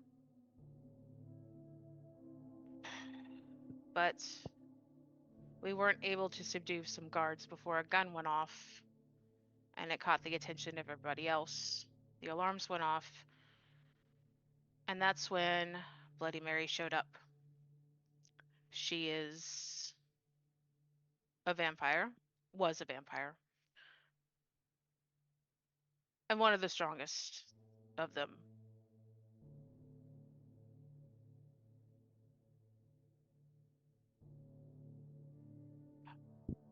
We were in the solitary confinement section. Ryder pushed me into the doors where several of my friends were and locked the door on me. Like he hit the alarm button, and so he faced her alone.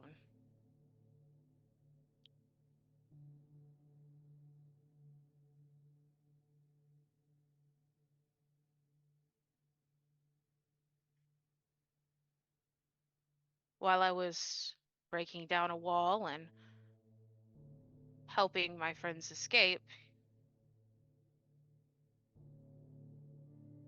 he and her were fighting.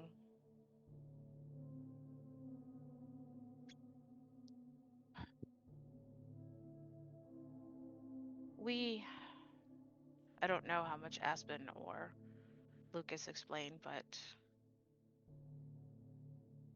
we're part spirit.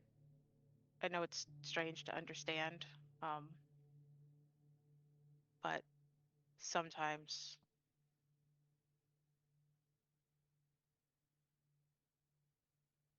we can see things beyond what average people can see, and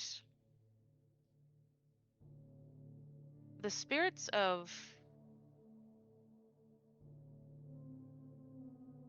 his family, his friends, joined him in the fight. She took his arm and broke the sword he had using her, but he cut her arm and managed to chase her off.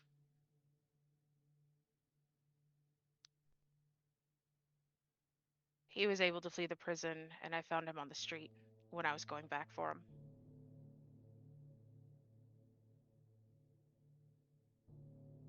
But he died because she'd stabbed him with part of the broken blade, the silver part. And silver kills us.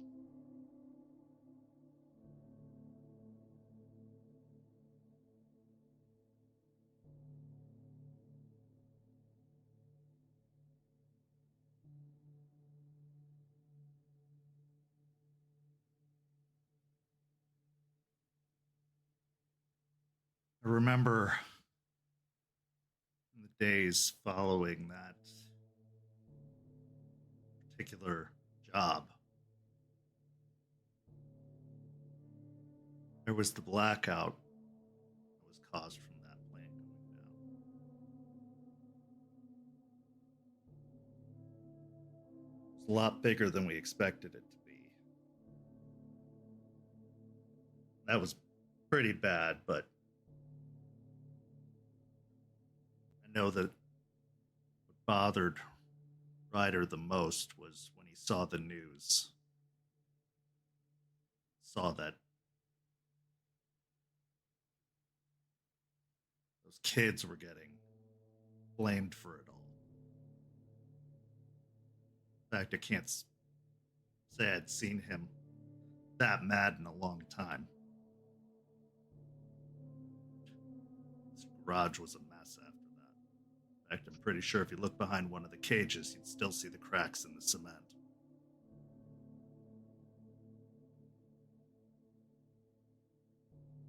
Say what you will about Ryder. He never wanted anyone to take the fall for the things he did.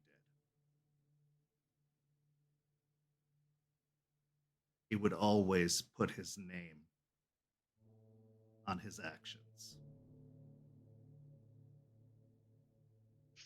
I know. We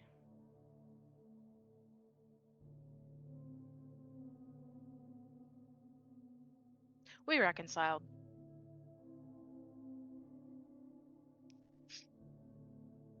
I know who's really responsible for that.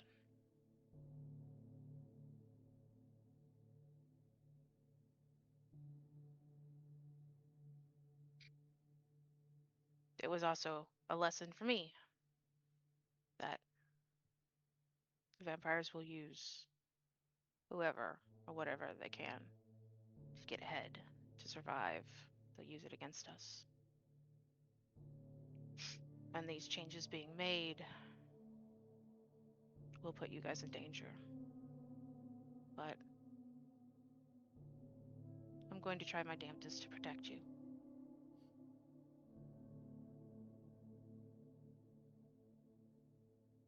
Well, I don't know all about vampires and spirits and any of that shit.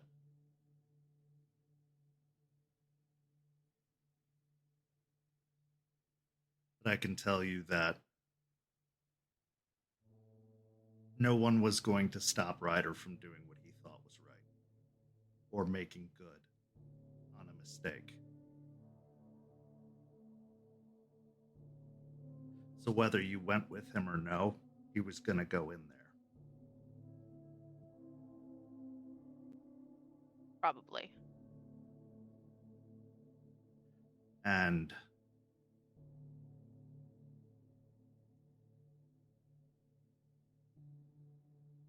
we were going to help him no matter what. Because he's our brother.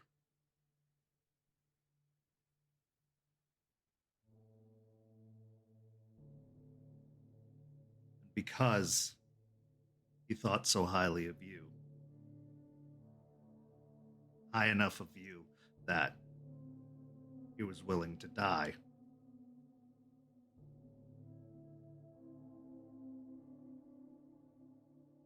I think it's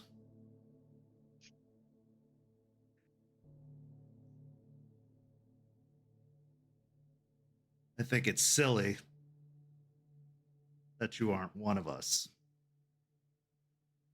If nothing else, because in his memory.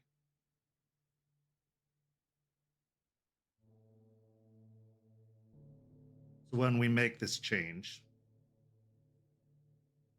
I think you should be there for it. And I think you should join us to honor him. Because if he can't be here to stand with us, to see this new chapter, you should.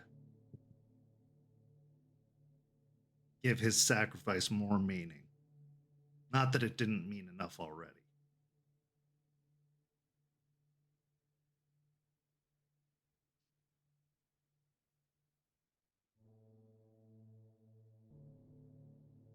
I'd be honored.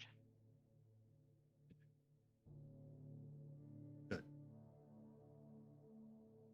Thank you for telling me. A lot of it doesn't make sense. Especially when you started talking about spirits. You lost me there, but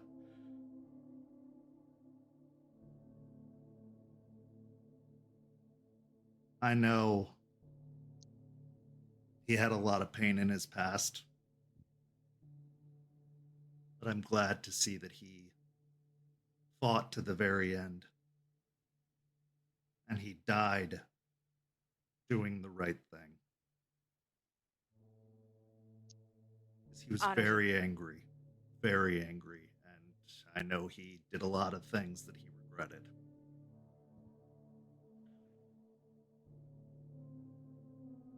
Ryder was broken because of what happened. But in that moment, he was able to heal. And he was able to regain the honor he had lost. And for us, honor is a huge thing.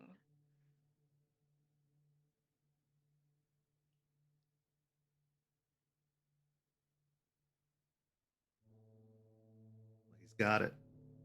And so do you. Thanks. That means a lot.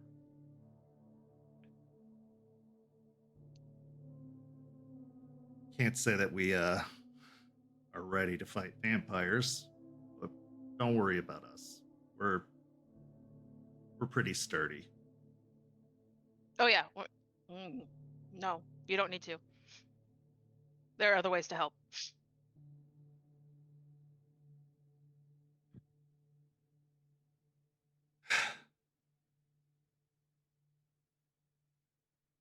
Good. We'll move forward with this transition. We'll patch you in. I know some the boys aren't going to like it, but this family's been falling apart for a while. Some of the other chapters have been getting into some business we're not so fond of, and what you werewolves are doing, that seems to be the more important fight. And while we don't get all furry and claws and teeth, there's other things we can do. Absolutely. Oh, and I know werewolves because you're still trying to process, but we do prefer Garu. It's just we'll just stick with werewolves for now. It's fine. It's fine. I'll try to figure that out. Okay. Is Larry okay?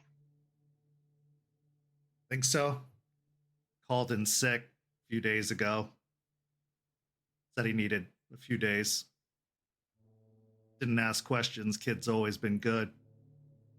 Never called off sick before, so gave him all the time he needed. Okay. Should I be worried? Nah, it's okay. I'm sure it'll be all right. All right. Well, that being said, someone's got to stock the fridge. Willing to lend a hand? Yeah. Let's get to it then. He pushes himself up off the folding chair, starts moving towards the cooler, gives you a clap on the back with a heavy hand as he gets to work. What's going through your mind after this conversation with Bruce and the invitation to join the new brotherhood of bikers that's to come?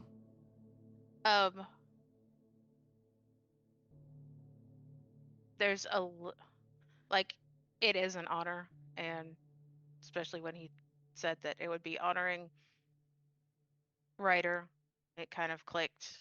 I still have a couple doubts. I really don't want the same thing to happen as I know happened to these bikers or anything similar, but maybe being here more and patched in, I can help protect them more from that.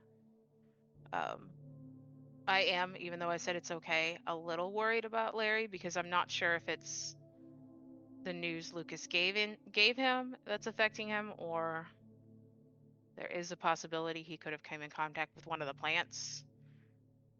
Like, anybody saying they're sick or anything just starts to send me into a slight concern about it. So I'm making a mental note, maybe to have Lucas or myself just check up on him. But all in all, I feel good about it. I feel there's a weight kind of that's hung around when I wasn't able to tell them the truth of what happened. Because to Ryder, after he'd lost everything, these people were another family for him. So with that weight off your shoulders, you get a new weight on your hands because you realize just what it means to not have Larry at the club for several days, as you see the backlog of work that has accrued with him not being present. And you set to work for the next several hours assisting Bruce in getting the fridge back in order, as it has fallen into disarray over several days of not being organized and upkept. But with that, we transition to our next scene. Jace, you have come into a great deal of knowledge and information, and it has been kind of a flurry and a mess in your mind. But of all the people you could talk to, there's one who can help you sort it out better than any. And while you had a guide back home who taught you what it was to be a theurge, who taught you what it was to be Guru, you've found a new mentor in Tampa, in Eliza Ross.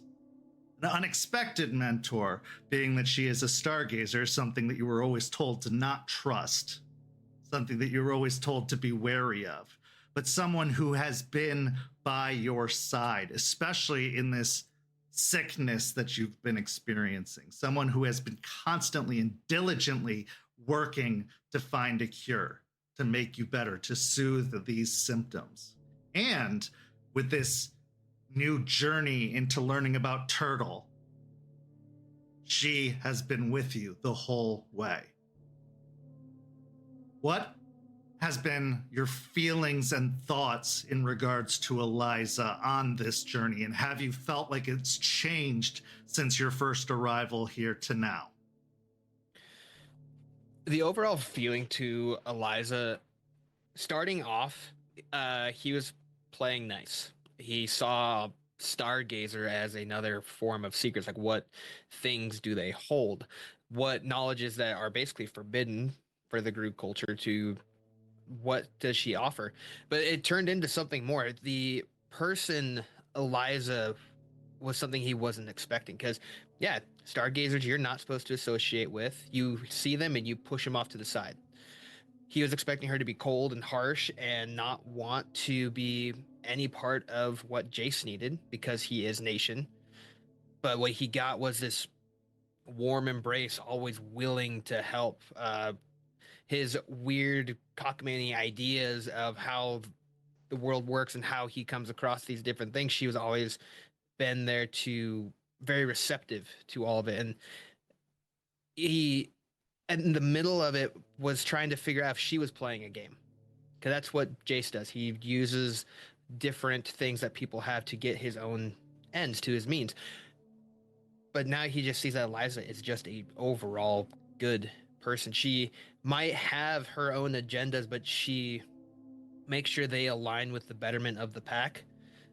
She always takes in account people's feelings, and that's kind of weird, especially coming from Columbus and being part of the nation.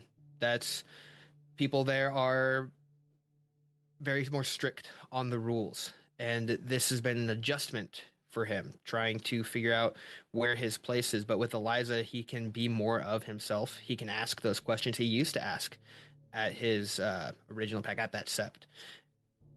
Comfortability is something that he feels with her that he doesn't quite have with the rest of them.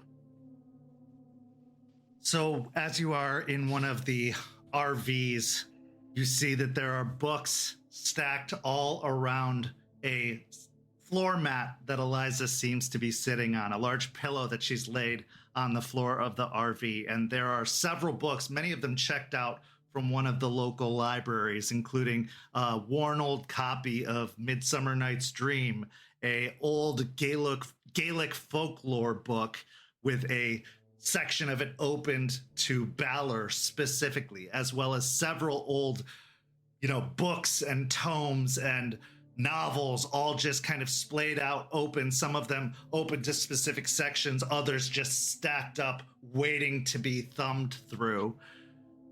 She has been hard at study, as have you, the staff having been laid out. There's also several pages that seem to have been printed out from Artie that have been splayed out based off of the scans he did on the staff. Most of them very unhelpful based off of the fact that the staff has held many, many secrets, and a lot of the articles that he's been able to come up with or the things he's found on the internet have been theories or guesses or completely down different side paths that seem to lead in strange directions that are not very relevant, but he provided the information regardless.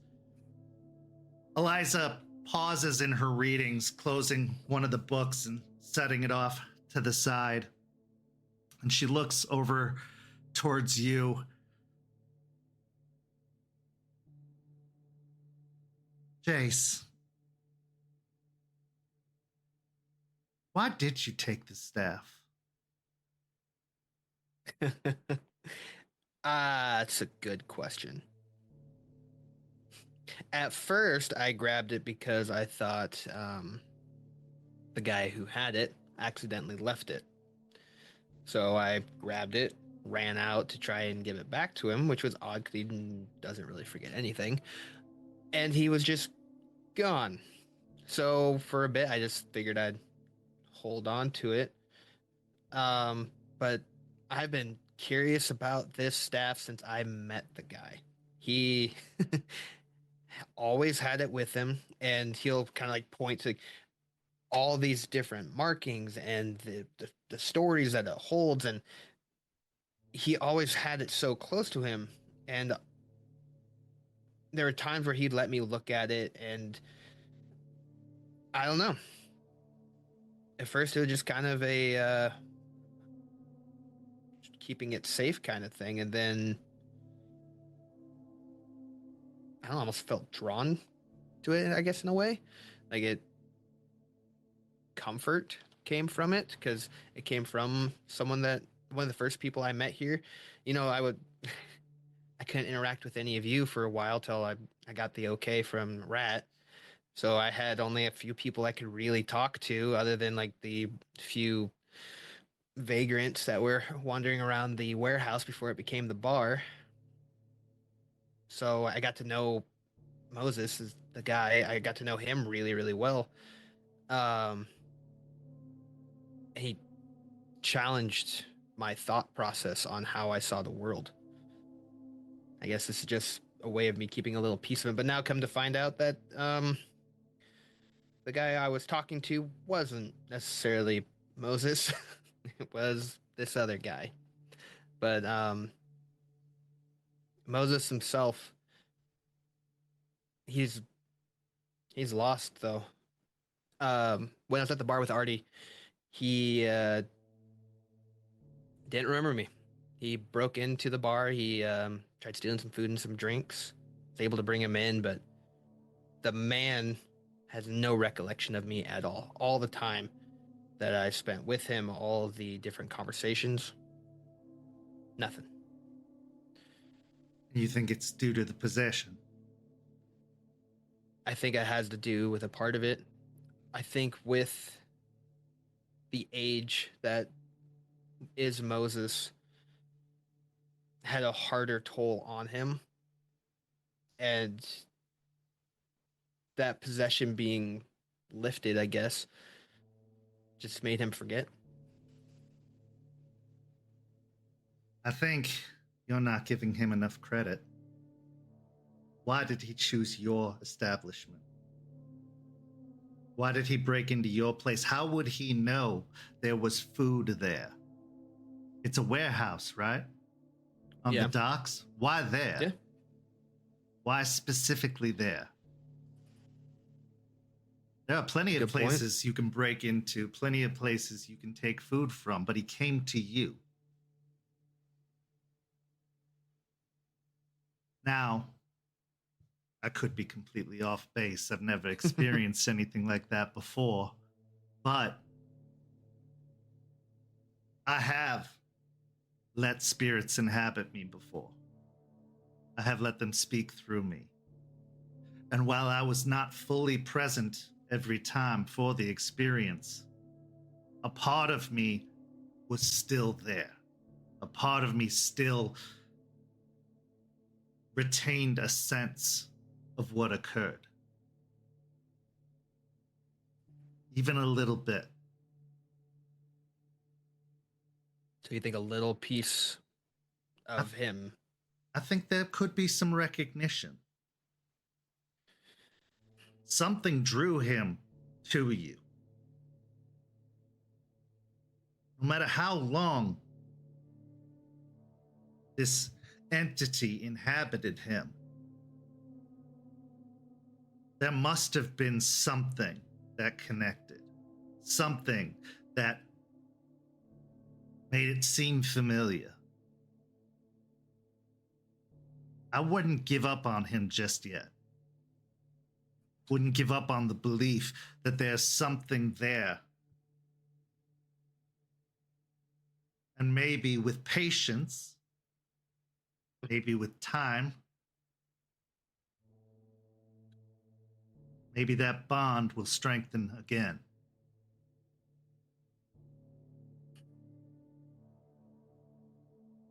Yeah. But my I guess a weakness, a strength is people, especially when they have nothing to help themselves, I feel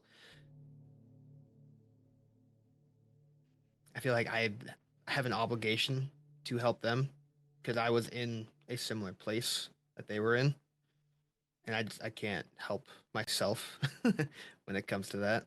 That's why Rat chose you. Among other things, but yeah, I'm sure that was up there. Makes sense. Say what you will about Rat, but I have always gotten along with him. I appreciate his way of doing things, and he's a good conversationalist. A great gamesman. He also likes to speak in riddles, and he likes to talk in circles. Even when you're like, let's cut through the hedges, he creates more and makes them taller. That's how you survive as a rodent. It is, yeah. And the thing is that one of the things he told me before coming down here is even a lone rat can drive a grown wolf wild. little poke at the silver fangs, I'm sure. Truer words have never been spoken. No, he's been very helpful, especially on my way down here. He was a constant constant spirit that was with me, kind of helping me drive to where I needed to get down here. Took a couple detours, but that's because I got bored. Understandable. It is quite a journey from where you came from, and there are a great many things to see along the way. And life isn't about the destination, it is about the journey. Yeah. Well, you asked me a good question. Do you mind if I ask you one? Please. Why do you care so much about people in general? I have my reason. Mine's from childhood. But why you? I spent a great many years not caring.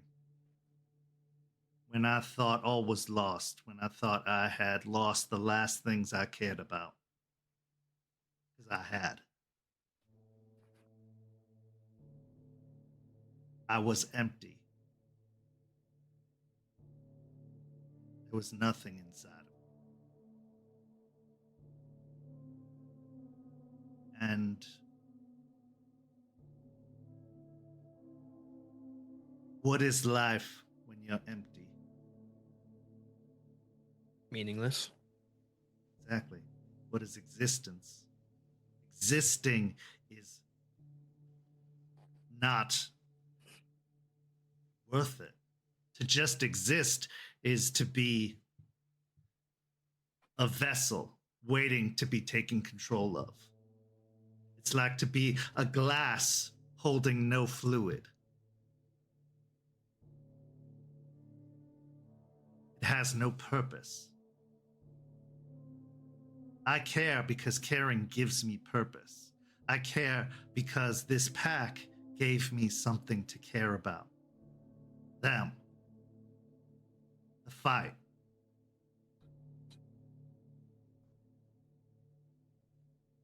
It reminded me why everything matters. And it reminded me that not caring was a disservice to what I had lost. Continuing to exist and continuing to care was my way of honoring what I had lost, what I had given up, what I had sacrificed. All those that had come before. If I gave up, what was the point? I might as well have just joined them. And don't get me wrong, there were times I wanted to. But I knew that if I did that, I wouldn't join them. That's not the way it works.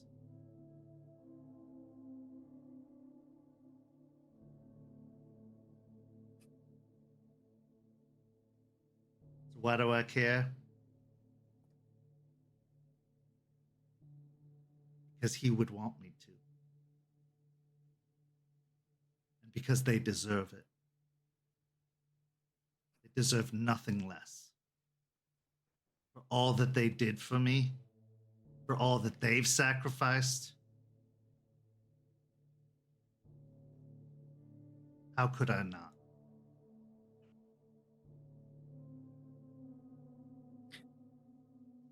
You know, when I heard that a Stargazer was here, that part of the nation just started flooding my brain. But you're not what I expected. Let me tell you something about Stargazers that the nation hasn't told you. Enlighten me. Stargazers are about balance. balance takes many forms. One of the reasons that we're looked down upon is because we walked away. Yes. We walked away because of the fight that was taking place at the time that we did walk away. It was too brutal, too harsh, too aggressive. We wanted peace. We wanted tranquility. We wanted another way. It was demanding the destruction, only destruction of the worm. But we knew there was no end to that fight. It couldn't be done. Balance needed to be restored. We saw the shattering of the nation coming. We just got there faster than the rest of them did. And yes, some of our brethren fell because of it. Some walked away and gave up. I eventually fell to that myself. It's a hard thing to walk away from everything you've dedicated your entire life to, especially when no one else walks with you, or very few, because you feel alone.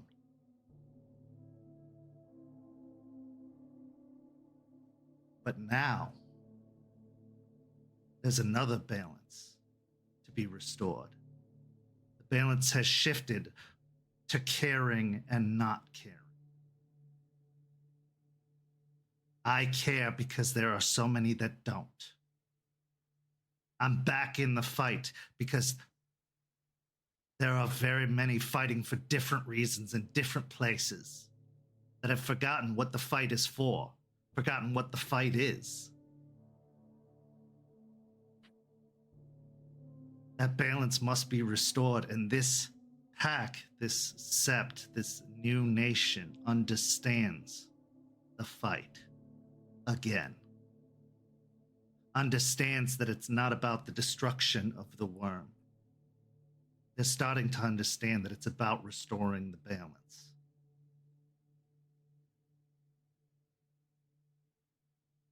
That's a fight I can believe in. As a theurge, as you know, it's easier for us to understand that form of balance, but there are other auspices that have a hard time understanding that. We have to have all three. We can't have two. We can't just have one. Lucas has brought that to my attention a few times. He brought up asking about the worm and if the worm is all bad and if the worm itself is fully corrupted and things along those lines. Good questions. So, no, I agree. This pack does see balance needs to be restored. If we destroy the worm, we become the worm. That's Destroy the one that truth of it. destroys? Yeah. No, that makes sense.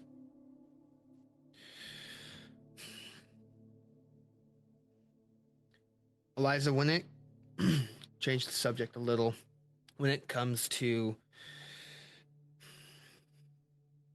going and entering the dreaming, I know that you abandoned your name when you changed over. But Dreams of Gaia, Dreams in Gaia would be a huge boon if you came over there with me.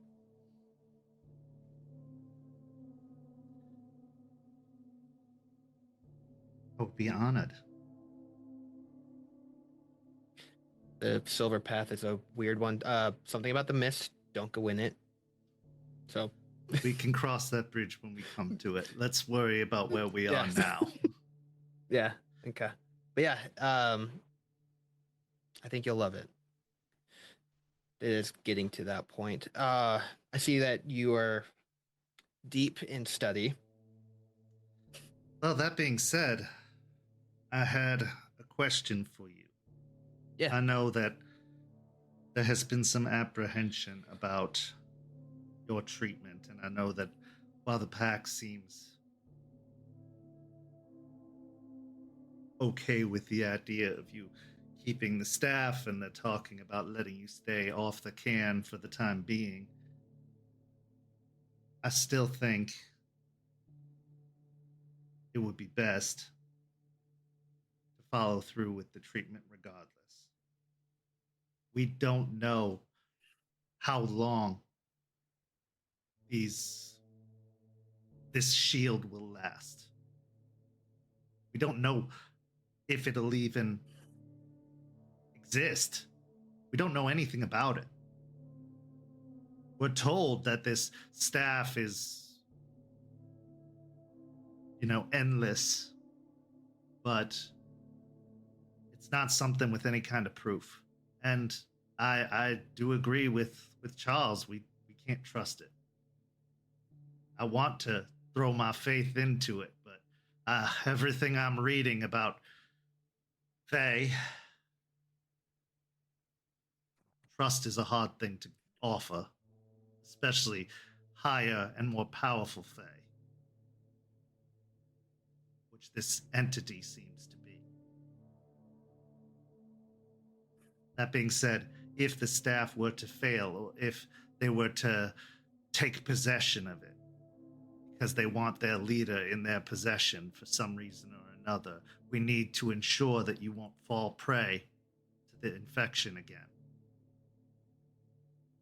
So while I'm not looking to take it from you or to have it go away, and I do believe we should continue down this path of seeking an alliance with these individuals, I do believe we should treat you as well, just to ensure that you can still have your capabilities should this staff or anything happen to it.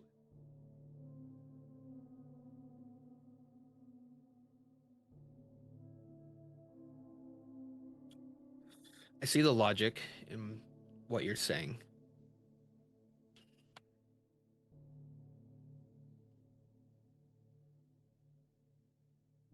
The only reason you kept it was because we believed it was our only way to the dreaming. Now it's not, if what we're being told is true. Correct. So there's no reason to keep it.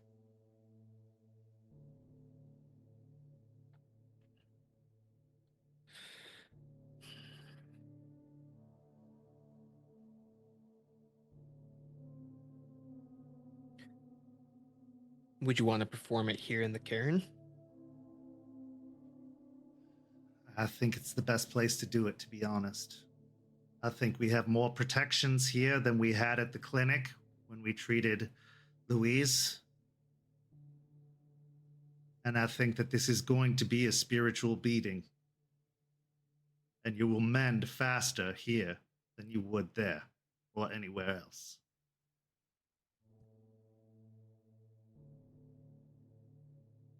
Plus, as it is a rite, I will be able to draw upon greater energies here than I can outside the can.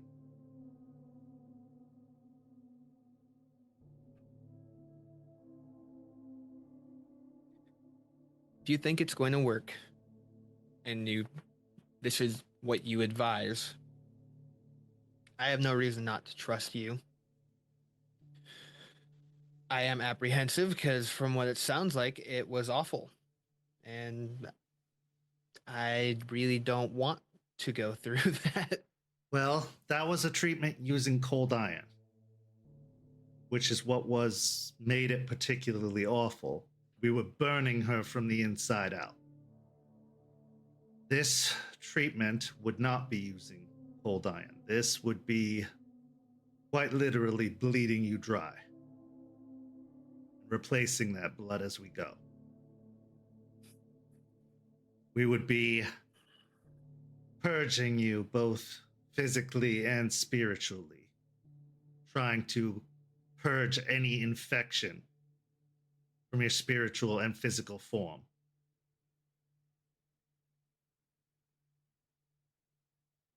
That's why it's a lot more strenuous, and that's why only a guru could do it. I don't believe it could work for a human being. I don't believe their body could handle it.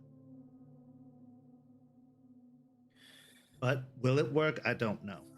I believe it could. That's why I'm even offering it as a suggestion, but this is a first. We are in uncharted waters. That seems to be a constant thing here. Oh, we're talking about Fae, Yeah. which is something I have never encountered before. Okay. Possible side effects. I'm being drained physically, which that has its own things. The guru aspect of that's going to help. The spiritual aspect of it, what's that going to affect as far as if we're trying to replenish as we're going through?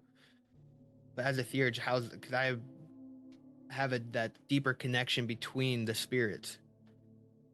If I'm being drained of that, what is going to happen afterwards? The worst thing that could happen is you'll be put into a coma. I will be ravaging your spirit, not your connection to the spirits. Your spirit will mend and recover in time. It will regenerate just as your body will. I do not believe this will kill you. I do not believe it has the capability to do so because I am not looking to utterly destroy your body. I am just looking to drain it. That being said, worst case scenario, you will slip into a coma and it will take you a great deal of time to recover, meaning possibly days, maybe even weeks. But being within the can, your recovery should be steady and a lot swifter than outside the can.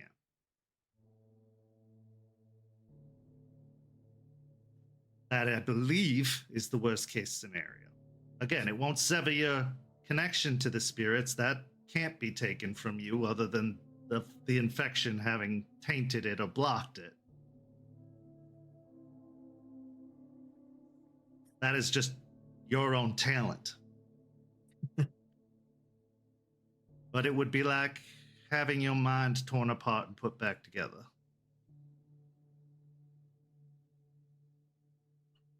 You know, any other person, even back home, offered this, probably wouldn't go through with it. Some of the theurgy there are very strong. There's something about Mama Ross saying that, no, you got it. I understand. And I wouldn't offer it if I didn't truly believe it was the only course of action. Watching what this has done to you, both here and on the other side, and having studied the effects it has taken on humans and dead flesh, it is like a plaque, a buildup, and it replaces what it covers. It grows and it just consumes and then replaces. If I can scrape off all of it from your body and mind and spirit, luckily, you can regenerate. Humans cannot. That is why it has to be burned off. And that's why, unfortunately, the more frail won't be able to survive the attempt. And even the most stout and hardy will probably suffer effects most of their lives. It will be damaging. But you will recover. That is the beauty of what we are.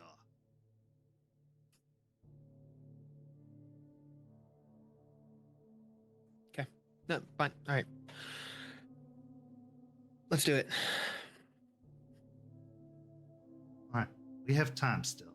Doesn't have to be immediately, but sooner rather than later. Because while this is a wonderful gift, and she kind of looks over the staff, we don't know the full extent of it. And putting all our faith in an object, well, there are plenty of stories of how that's a bad thing. genie in the lamp, Pandora's box. Yeah. Okay. No, I think it's overall from a logic standpoint, it makes the most sense. Get rid of the infection, because then I won't have to have the staff with me at all times, and my connection will be severed to them. Correct. We can talk about it with the rest of the sept if you'd like, or we can move forward. But Sounds like they're already kind of on board for it. and make what preparations you need to.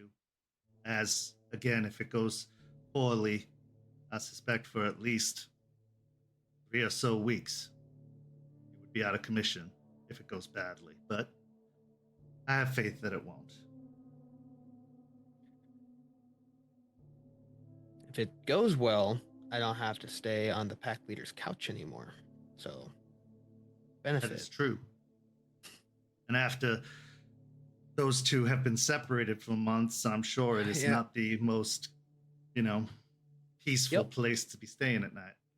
I was thinking I wasn't going to say anything during the meeting, but when they're, you could stay. We have a couch. Like, it's a studio apartment.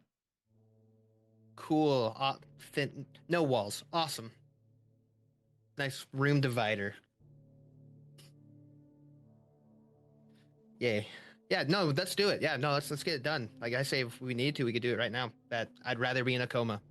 Gonna need more preparation than that. Okay. All right. It's the right decision. But I will get started on preparing so that we can get this done as soon as possible. Okay. Have you ever taken on anything like Valor?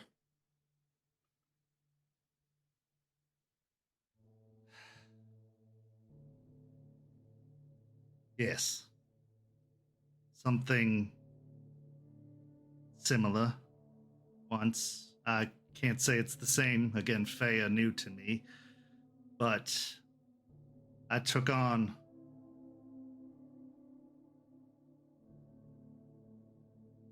there was a child.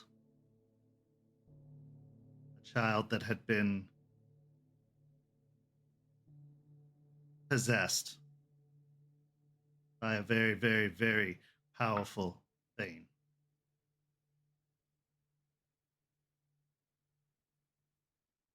I was tasked with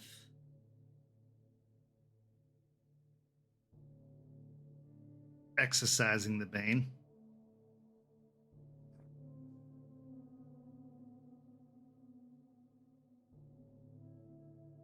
And in the fight,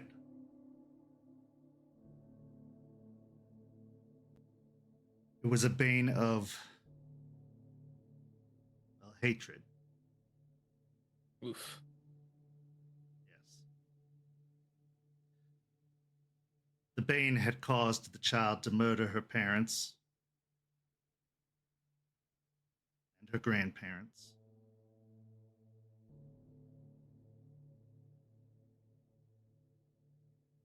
Well, in the fight to exorcise the Bane, I ended up killing the child.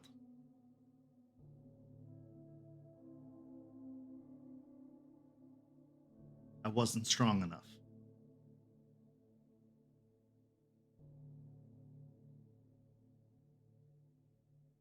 That's not on you.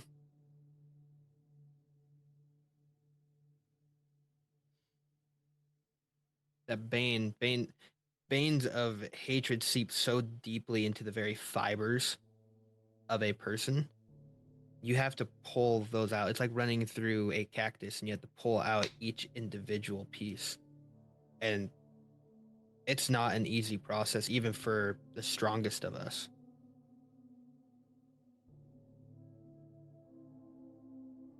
So don't take that on yourself. I appreciate you saying that. But there was a moment when the Bane had subsisted, and I got to see that child. I got to see how scared and how hurt how lonely they were. And I promised them that I would get them out of it. And I didn't.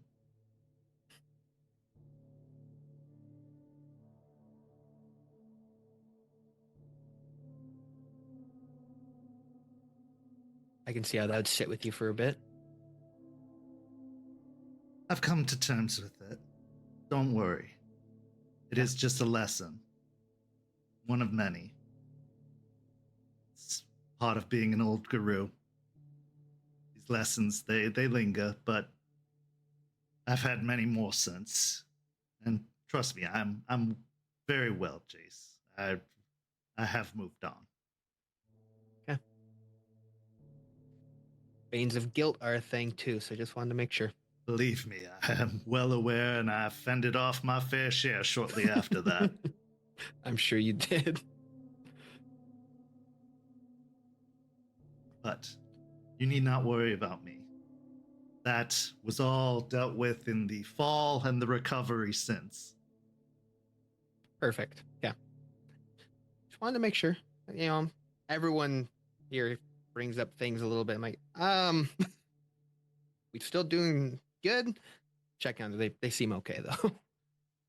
Everyone has their own stories and lessons that they are still learning, and based off that last meeting, there are still plenty coming to light, it seems, but that is why we are here. That is our task, and as theurges, we have to watch out for our own. And this new one, Delphine, she is going to be a particularly interesting case for us, but she has potential. We just have to work through it. Baby steps with that one? Very baby steps. Especially with this new news coming to light.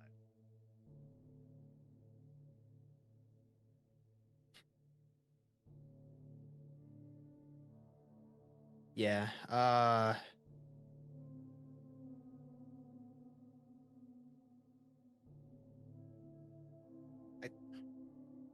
A close eye on all of them, 'cause that can fester and spread very quickly. Don't I know it? But you do what you do. Keep your ear to the ground. I will be the loving grandmother I have seemed to have taken the role of. You do it so well, though. You literally brought me a glass of milk, so. So it is. But I'll help you, do the whole theurge thing and study, because that's fun. There are some interesting tales in here, and you haven't taken interest. I can teach you a language or two. That might actually come in handy. Gaelic is a particularly interesting one. I don't know if I have the tongue for it, but I'm sure you can teach me. At least how to read it. Okay. So as she picks up a tome and moves over to sit next to you, what's going through your mind after this conversation with Eliza? Again, it's just this comfort that he feels with her, that there's no actual holding back. He can ask what he thinks are the dumb questions, the weird ideas that he has. There's something about Eliza that brings out that younger part of Jason that was shoved to the side when he got put into the foster care and he had to become someone else. He can almost bring out his true self with her. We transition now to our final scene of the evening, where a meeting takes place between two very, very unlikely parties. Preparations have been made. Everybody is in position. The Armature Works is a repurposed plant that was once used for the trolley cars in Tampa. Now, it's a place used for gathering, a marketplace, a place where small, independent Restaurateurs set up counter service shops, as well as artisans can display their wares. It's also a place where meetings can take place in many conference rooms, where Wi-Fi is available, where you can have internet cafes for people who can't necessarily afford such services at home. It's a place of business, a place of commerce, a community center, when such things are a thing of the past, but are coming back into style. It's right by the river, the Hillsborough River. It's on the edge of neighborhoods and the edge of business. There is a large parking lot that extends out into a dirt field of more parking, as during events, this place can get very, very crowded. They'll have musical concerts out by the river where there are large cement steps where people can gather. But on this particular evening, shortly after dusk, we find ourselves in one of the conference rooms. I'll give you a few moments to yourselves before you enter into the conference room, where you are to meet with Edward Baitman and his associate. Now, the arrangements were made that you could bring one fellow, and he would do the same. No weapons, as there would be a metal detector outside. And that he would pull no tricks as long as the agreement went both ways. But he agreed to your terms of the meeting place. The scene is yours as you stand outside the conference room.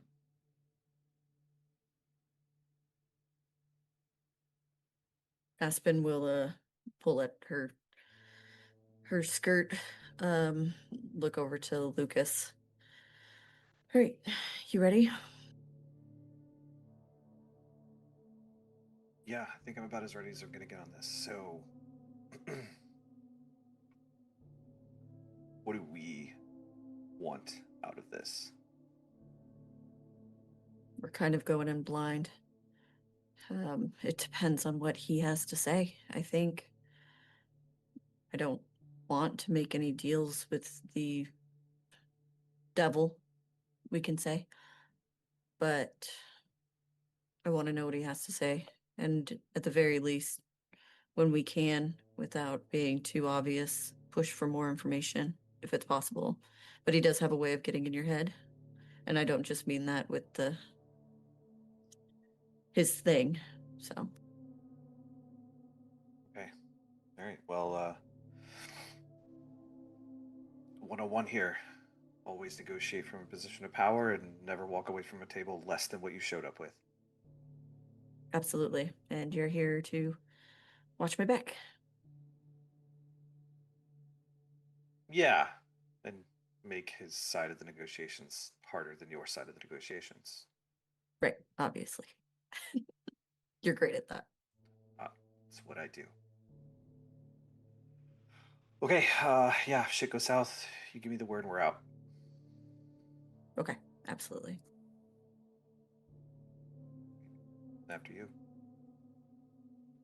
I will walk into the room. I don't know if it will come up, but just to throw it out there, I have pack instincts, so I am generally aware of the physical and mental well-being of all of my pack members, just in general, and then if I want, I can push farther for that, but just she's going to be hyper aware of all of that going into this meeting. Okay. You can detect the location of Artie and Charles and Jester and Jace, all healthy, alert, aware, and in their locations. As you open the door to the conference room, inside there is a long oak wooden table, several black leather chairs on casters lined up, about 6 to a side. And in the center, too, on one side of the table, sit two individuals. One, a man in a very well-cut suit. His hair slicked back, his goatee manicured perfectly to the T. His piercing, icy eyes tracing, watching you as you enter. He rises from the table as Edward Baitman takes in both individuals. The other next to him couldn't be more opposite. Dressed in a zipped up hoodie and track pants is the most disgusting, ugly creature. Something out of every nightmare you could possibly imagine. If you could see every horror movie pertaining to vampires, this is it brought to life. Batwing ears, a gnarled face, withered, a nose that looks like it's broken and upturned. Almost immediately, without any kind of ability to resist, it sends chills up your spine. That's how horrifying it is to look upon. The gnarled figure doesn't stand, but remains seated. Baitman offers out a hand to both of you. Thank you for meeting me. Aspen will reach out her hand and shake his hand. As you Nice to see you again. grasp his hand, it's actually surprisingly warm to the touch.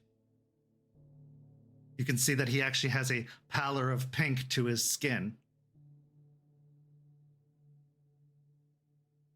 He gives you a gentle squeeze to your hand, professional but not too firm or aggressive, unlike the last time the two of you met in person. He then extends his hand to Lucas. Lucas will look at his hand for a second, look at him, look at the thing that's sitting down. And Lucas will just slowly pull out the chair and sit down. Bateman will acknowledge before sitting. This is my associate, Mr. Masterson. Masterson just snorts. First, once again, I'd like to say thank you for meeting with me. I'm sure there was plenty of reason for pause and hesitation. After everything our two sides have been through, I would be hesitant as well, were I you. But I want to begin with an explanation. In all of our time together, in all of our time knowing one another, you have to understand that our side has a hierarchy. And until very recently, I was not the top of that hierarchy. In fact, thanks to you, now I am. And with that comes change. Change that could be very beneficial to us both. But there are still lingering issues that I have had to inherit because of my predecessors. And one of those issues affects us both. And I'm sure you are very aware of what that issue is. As it is quite literally sprouting up all around us.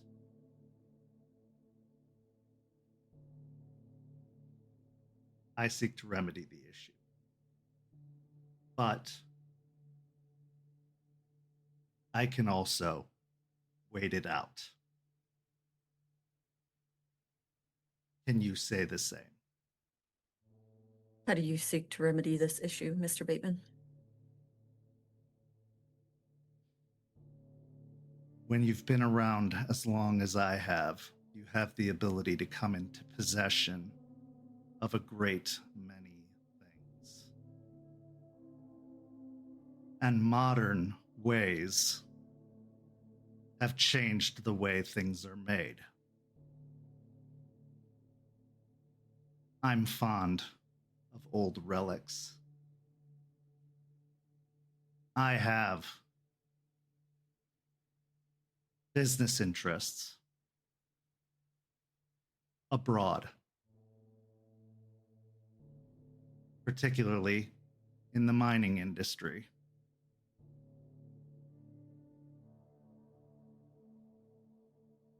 You've been looking into mines recently, haven't you? I have. Why not skip the middleman? Why not skip them? There will always be a middleman in this situation or otherwise. You would be the middleman, would you not? I suppose so.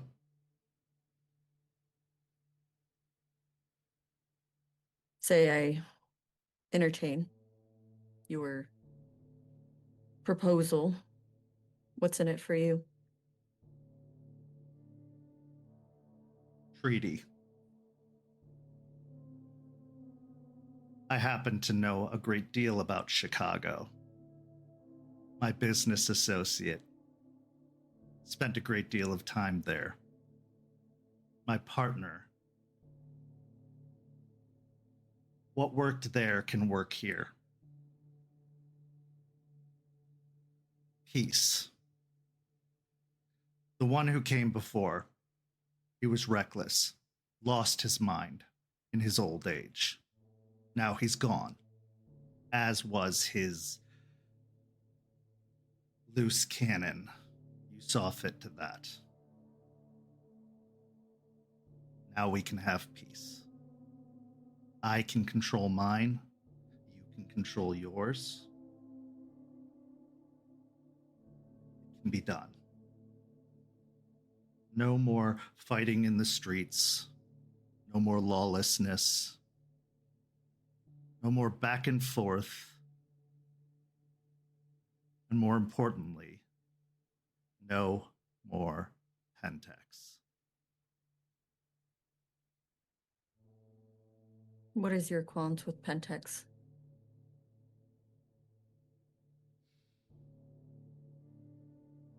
You have similar goals, do you not? No. Believe it or not, whatever you've been taught in your society, I'm not here to destroy the planet. I'm not here to eat up all of the valuable resources.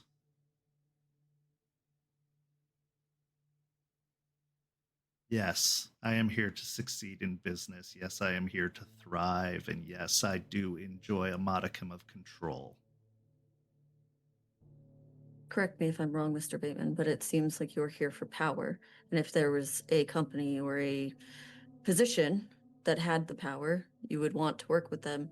And the fact that you are coming to me and trying to eradicate this problem with me when we've had no interaction but contention since our first meeting, why us? Why not work with them? That's your MO. I'm not speaking of your kind. I'm speaking of you specifically, Mr. Bateman. Because they can't be controlled. Anyone who deals with them, especially my foolish predecessor, is making a literal deal with the devil. And the devil always wins. Look at what's happening to the city. Who can control this? What is You've there worked- left to control once they're done? You've worked with them in the past, correct? My predecessor did. I was following orders.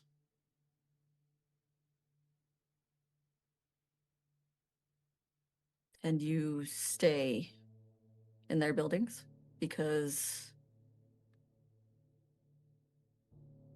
I have lost the upper hand with them.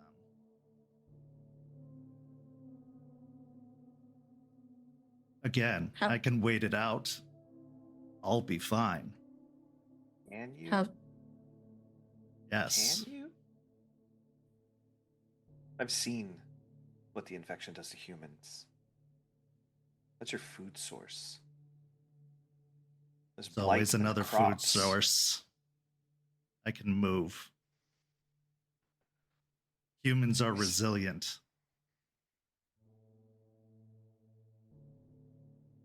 Couple lines of code, we see what happens when that route is taken. We've been down that road. Yeah. There's no trust in this room.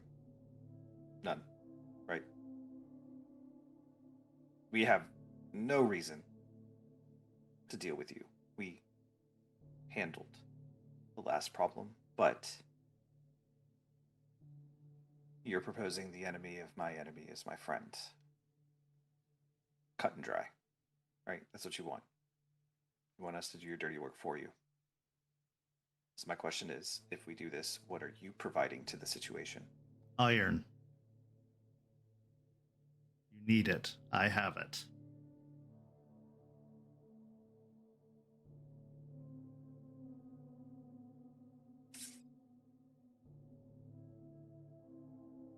what did they do? How did you lose this upper hand?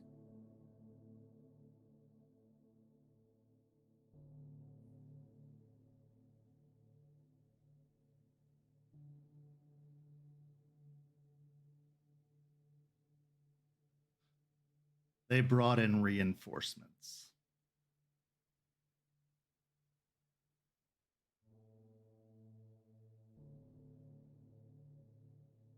Of what Guests that they expected me to entertain.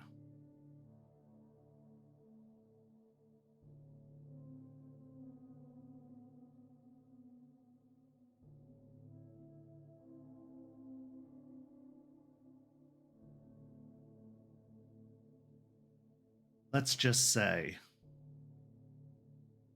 you aren't the only wolves in town anymore.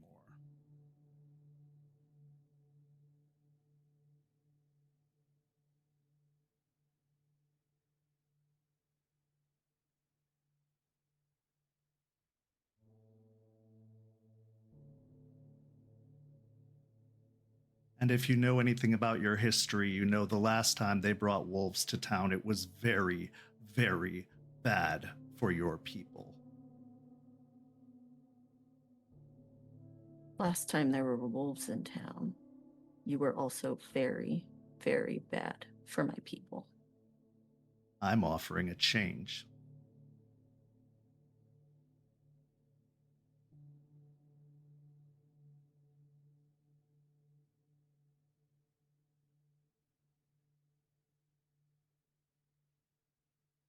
We can In this repeat tree- history or we can avoid it.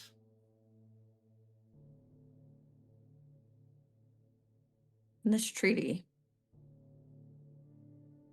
you expect everyone to follow?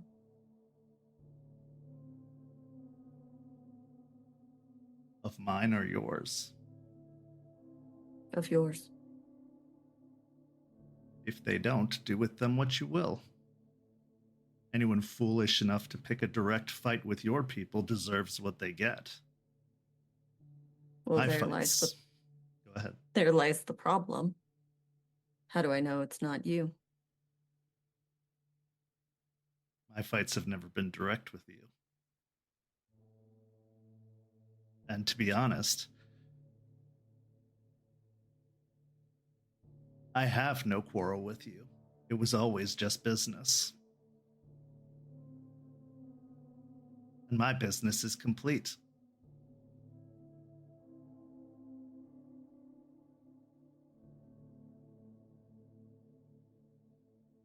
I was just following orders, always. And then the orders became too much, and so the top, the head of the snake, if you will, had to be removed, and you did that. Quite handily.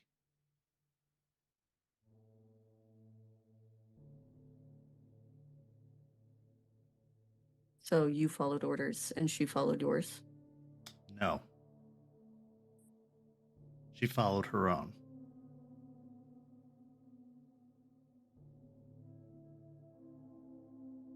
I would tell her what she wanted to hear, because even I couldn't control her.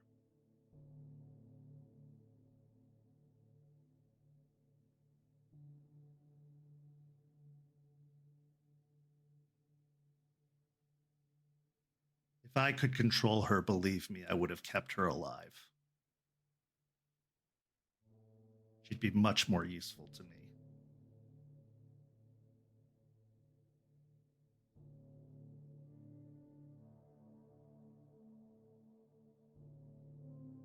Rachel Hart. A very unfortunate loss. You're telling me she did that just for fun?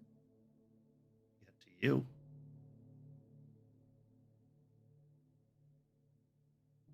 Convenient that it happened so soon after our interaction.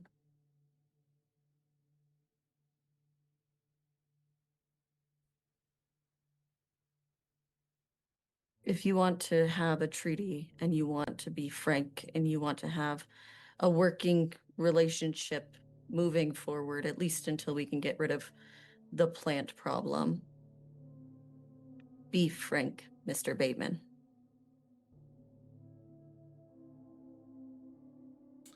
I relayed that I knew what you were. That I knew that the werewolves had returned. She took matters into her hands from there.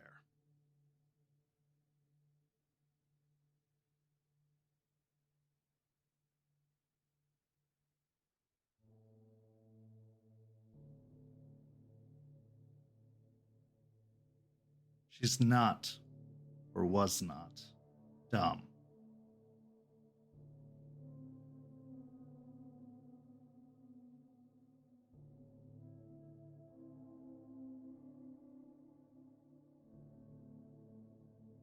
She'll grip at the side of her chair and look over to Lucas.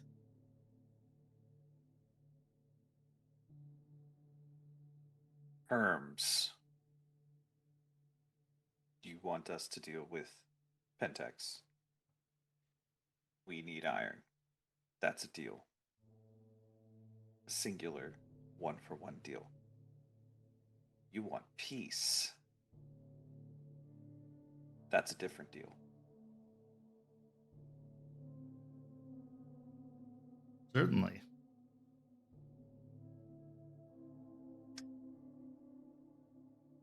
The friends that Pentex brought into town. Faces, locations.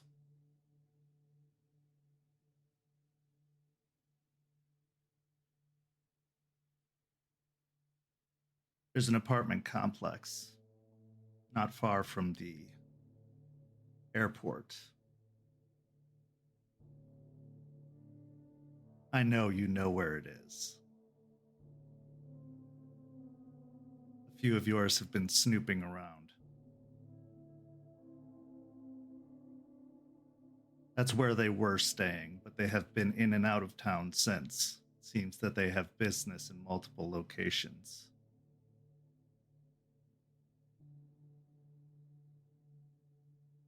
But that is where they reside most of the time.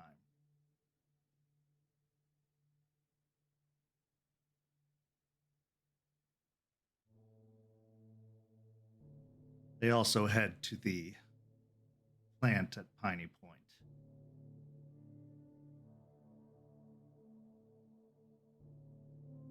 As for faces, I can try to get that information for you. but they usually try to obscure their identities. I'm not allowed to ask questions. Again, you have to understand I do not have the upper hand with them.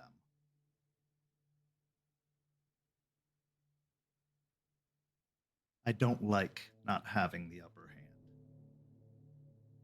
I am as hesitant to have this meeting as you are.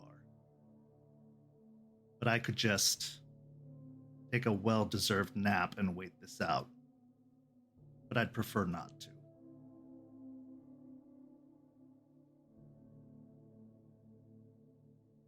You're right. I don't think you will. I think you have too much of an attachment to this promotion that you have now. It took a long time.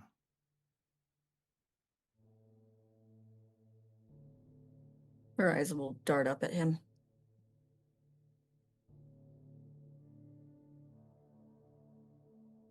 Chloe, Jackson, Caleb, Mia, Rachel, Aiden. You want me to believe that all of them were her, and you had absolutely nothing to do with it, and you were just following orders. I find it very convenient that you've gotten into the position that you're in now.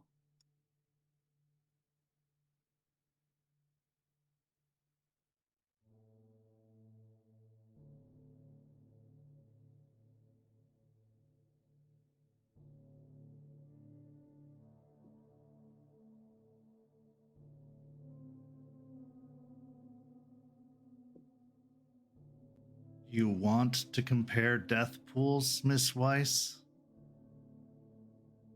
What good does that do us? The difference is you don't give a shit. No, You don't give a shit about anyone.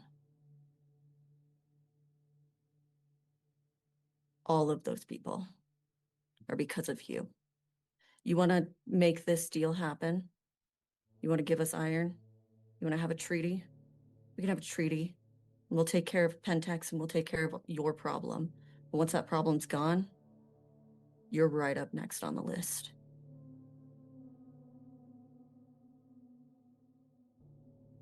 You can have your treaty. You can have your treaty until we take care of the plants. Until both of our problems is gone. But you're the first problem.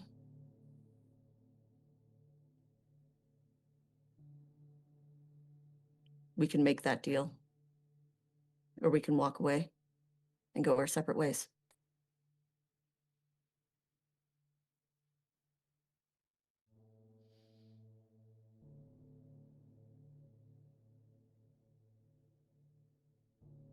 Let's be frank, Mr. Baitman. The moment we take care of your problem, that treaty's not going to mean anything. It's not going to mean a damn thing to you. So we might as well just get to the point. You give us iron, we take care of the plants, we take care of your Pentex problem, and then we leave it. And whatever comes next, comes next. You keep calling it my problem. If it's not a problem for you, why are you here? Because it is our problem. It's our problem because we're doing it to help. It's a problem for you specifically. We're fixing a problem. We would be fixing your problem. That's the difference. Because that's our job. And all you care about is yourself.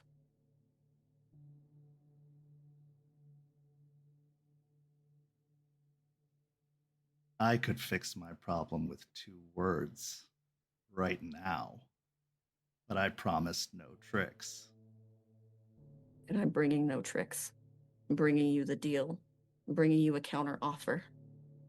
Take it or leave it.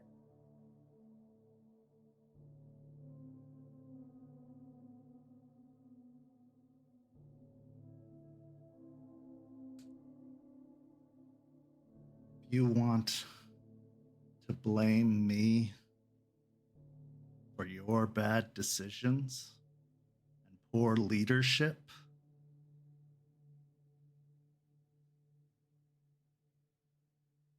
We have a deal.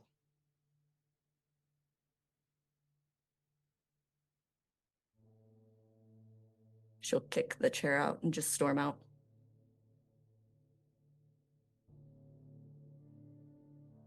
Lucas will stand up slowly and look at the other one and then look back at Bateman. Mr. Bateman, there's something that you should understand about us. You live a long time, and you're right, there's a lot of problems you can avoid. And we don't. Most of us don't even live a fraction of what your kind lives. But with that shortness of time comes a conviction you don't have. And while you may have tricks, and we may have tricks, there is a certain part of us that when you push too far, it doesn't matter what tricks you have. Because when it comes over us, we can't even stop each other.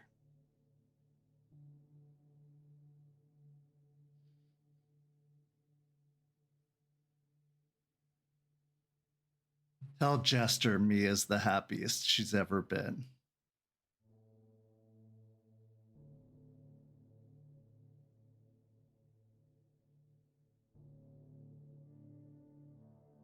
Do I hear that? No, you stormed out. Okay, I just didn't know how quiet the doors were. I'll tell her. Me and Jester have an old promise. I think it's time that we renewed it. You have a lovely night. Although, I think Aspen came out better than the date department for this particular trip. I'm sure she did. Then I'll head out. As the two of you leave, heading out down the stairs, out into the armature works, you can see that restaurateurs are closing up shop.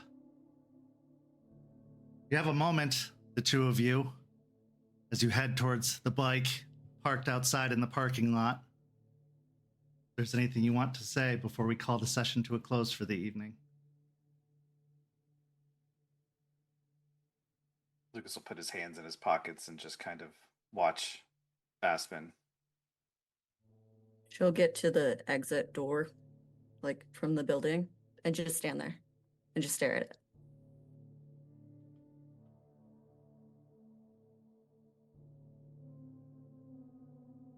Not right now.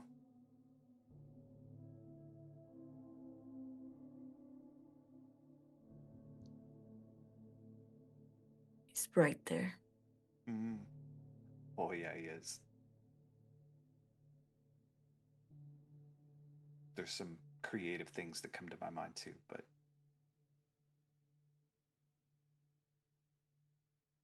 you have to be better than him. Even if your anger is righteous, and it is, you have to be better than him.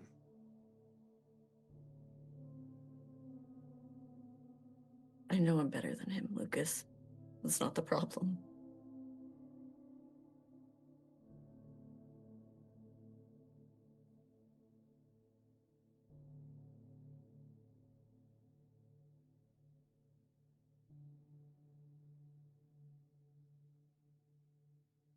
Should let that out more often.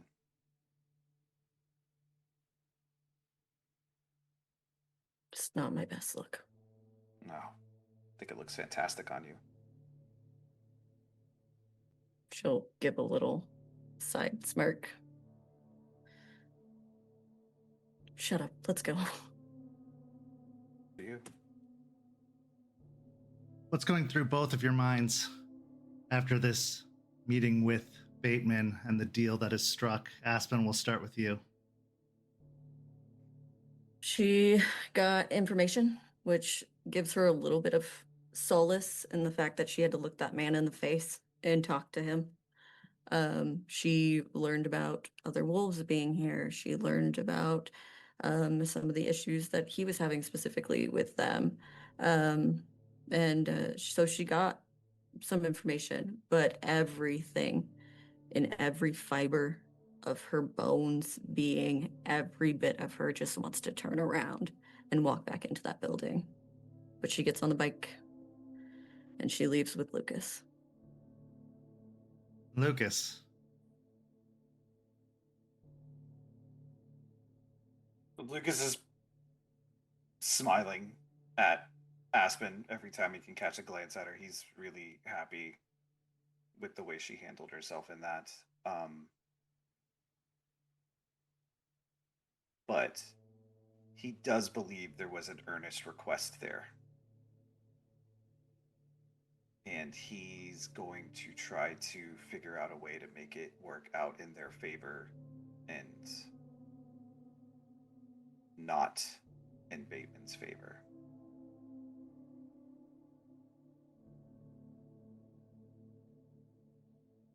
The friend of my enemy, or the enemy of my enemy is my friend. That friendship can only last so long because they are still an enemy, especially when they were your original enemy. A deal with the devil, indeed. This is where our story comes to a close this evening, but not without one last scene. This scene takes us across the bay. It takes us to a preserve across the bay, deep, deep, deep within a swampy preserve, where wooden walkways move across swampland. Ever since the cairn was opened, the ancient cairn built by a long-forgotten tribe, a tribe of cairn builders, the greatest cairn builders Gaia has ever known. One of the things that tribe was known for was its relation to the other shifting creatures. So in this swamp, across the bridge from Tampa, a long sleeping, shifting creature awakens again. As the Mokale surfaces in its gator form, its lizardy eyes blinking, it hears the call from the long-forgotten cairn. It hears the call of Turtle, and it smiles. And this is where our session comes to a close. Thank you so much to these amazing players. Thank you to everybody watching at home. Go follow St. Pete by Night on all of that social media you see down below, and come join our community by following that Discord link where you could be a part of our community. We would love to have you join us, so please do so, and stay tuned. Go check out our YouTube channel because we've got an episode of Hellhounds coming out this Friday. We'll be back with another episode of Rage Across Tampa on Tuesday at 10 p.m. So come check out all the amazing content we have to offer. Thank you so much for watching. We'll see you next time. Have a lovely night, everyone.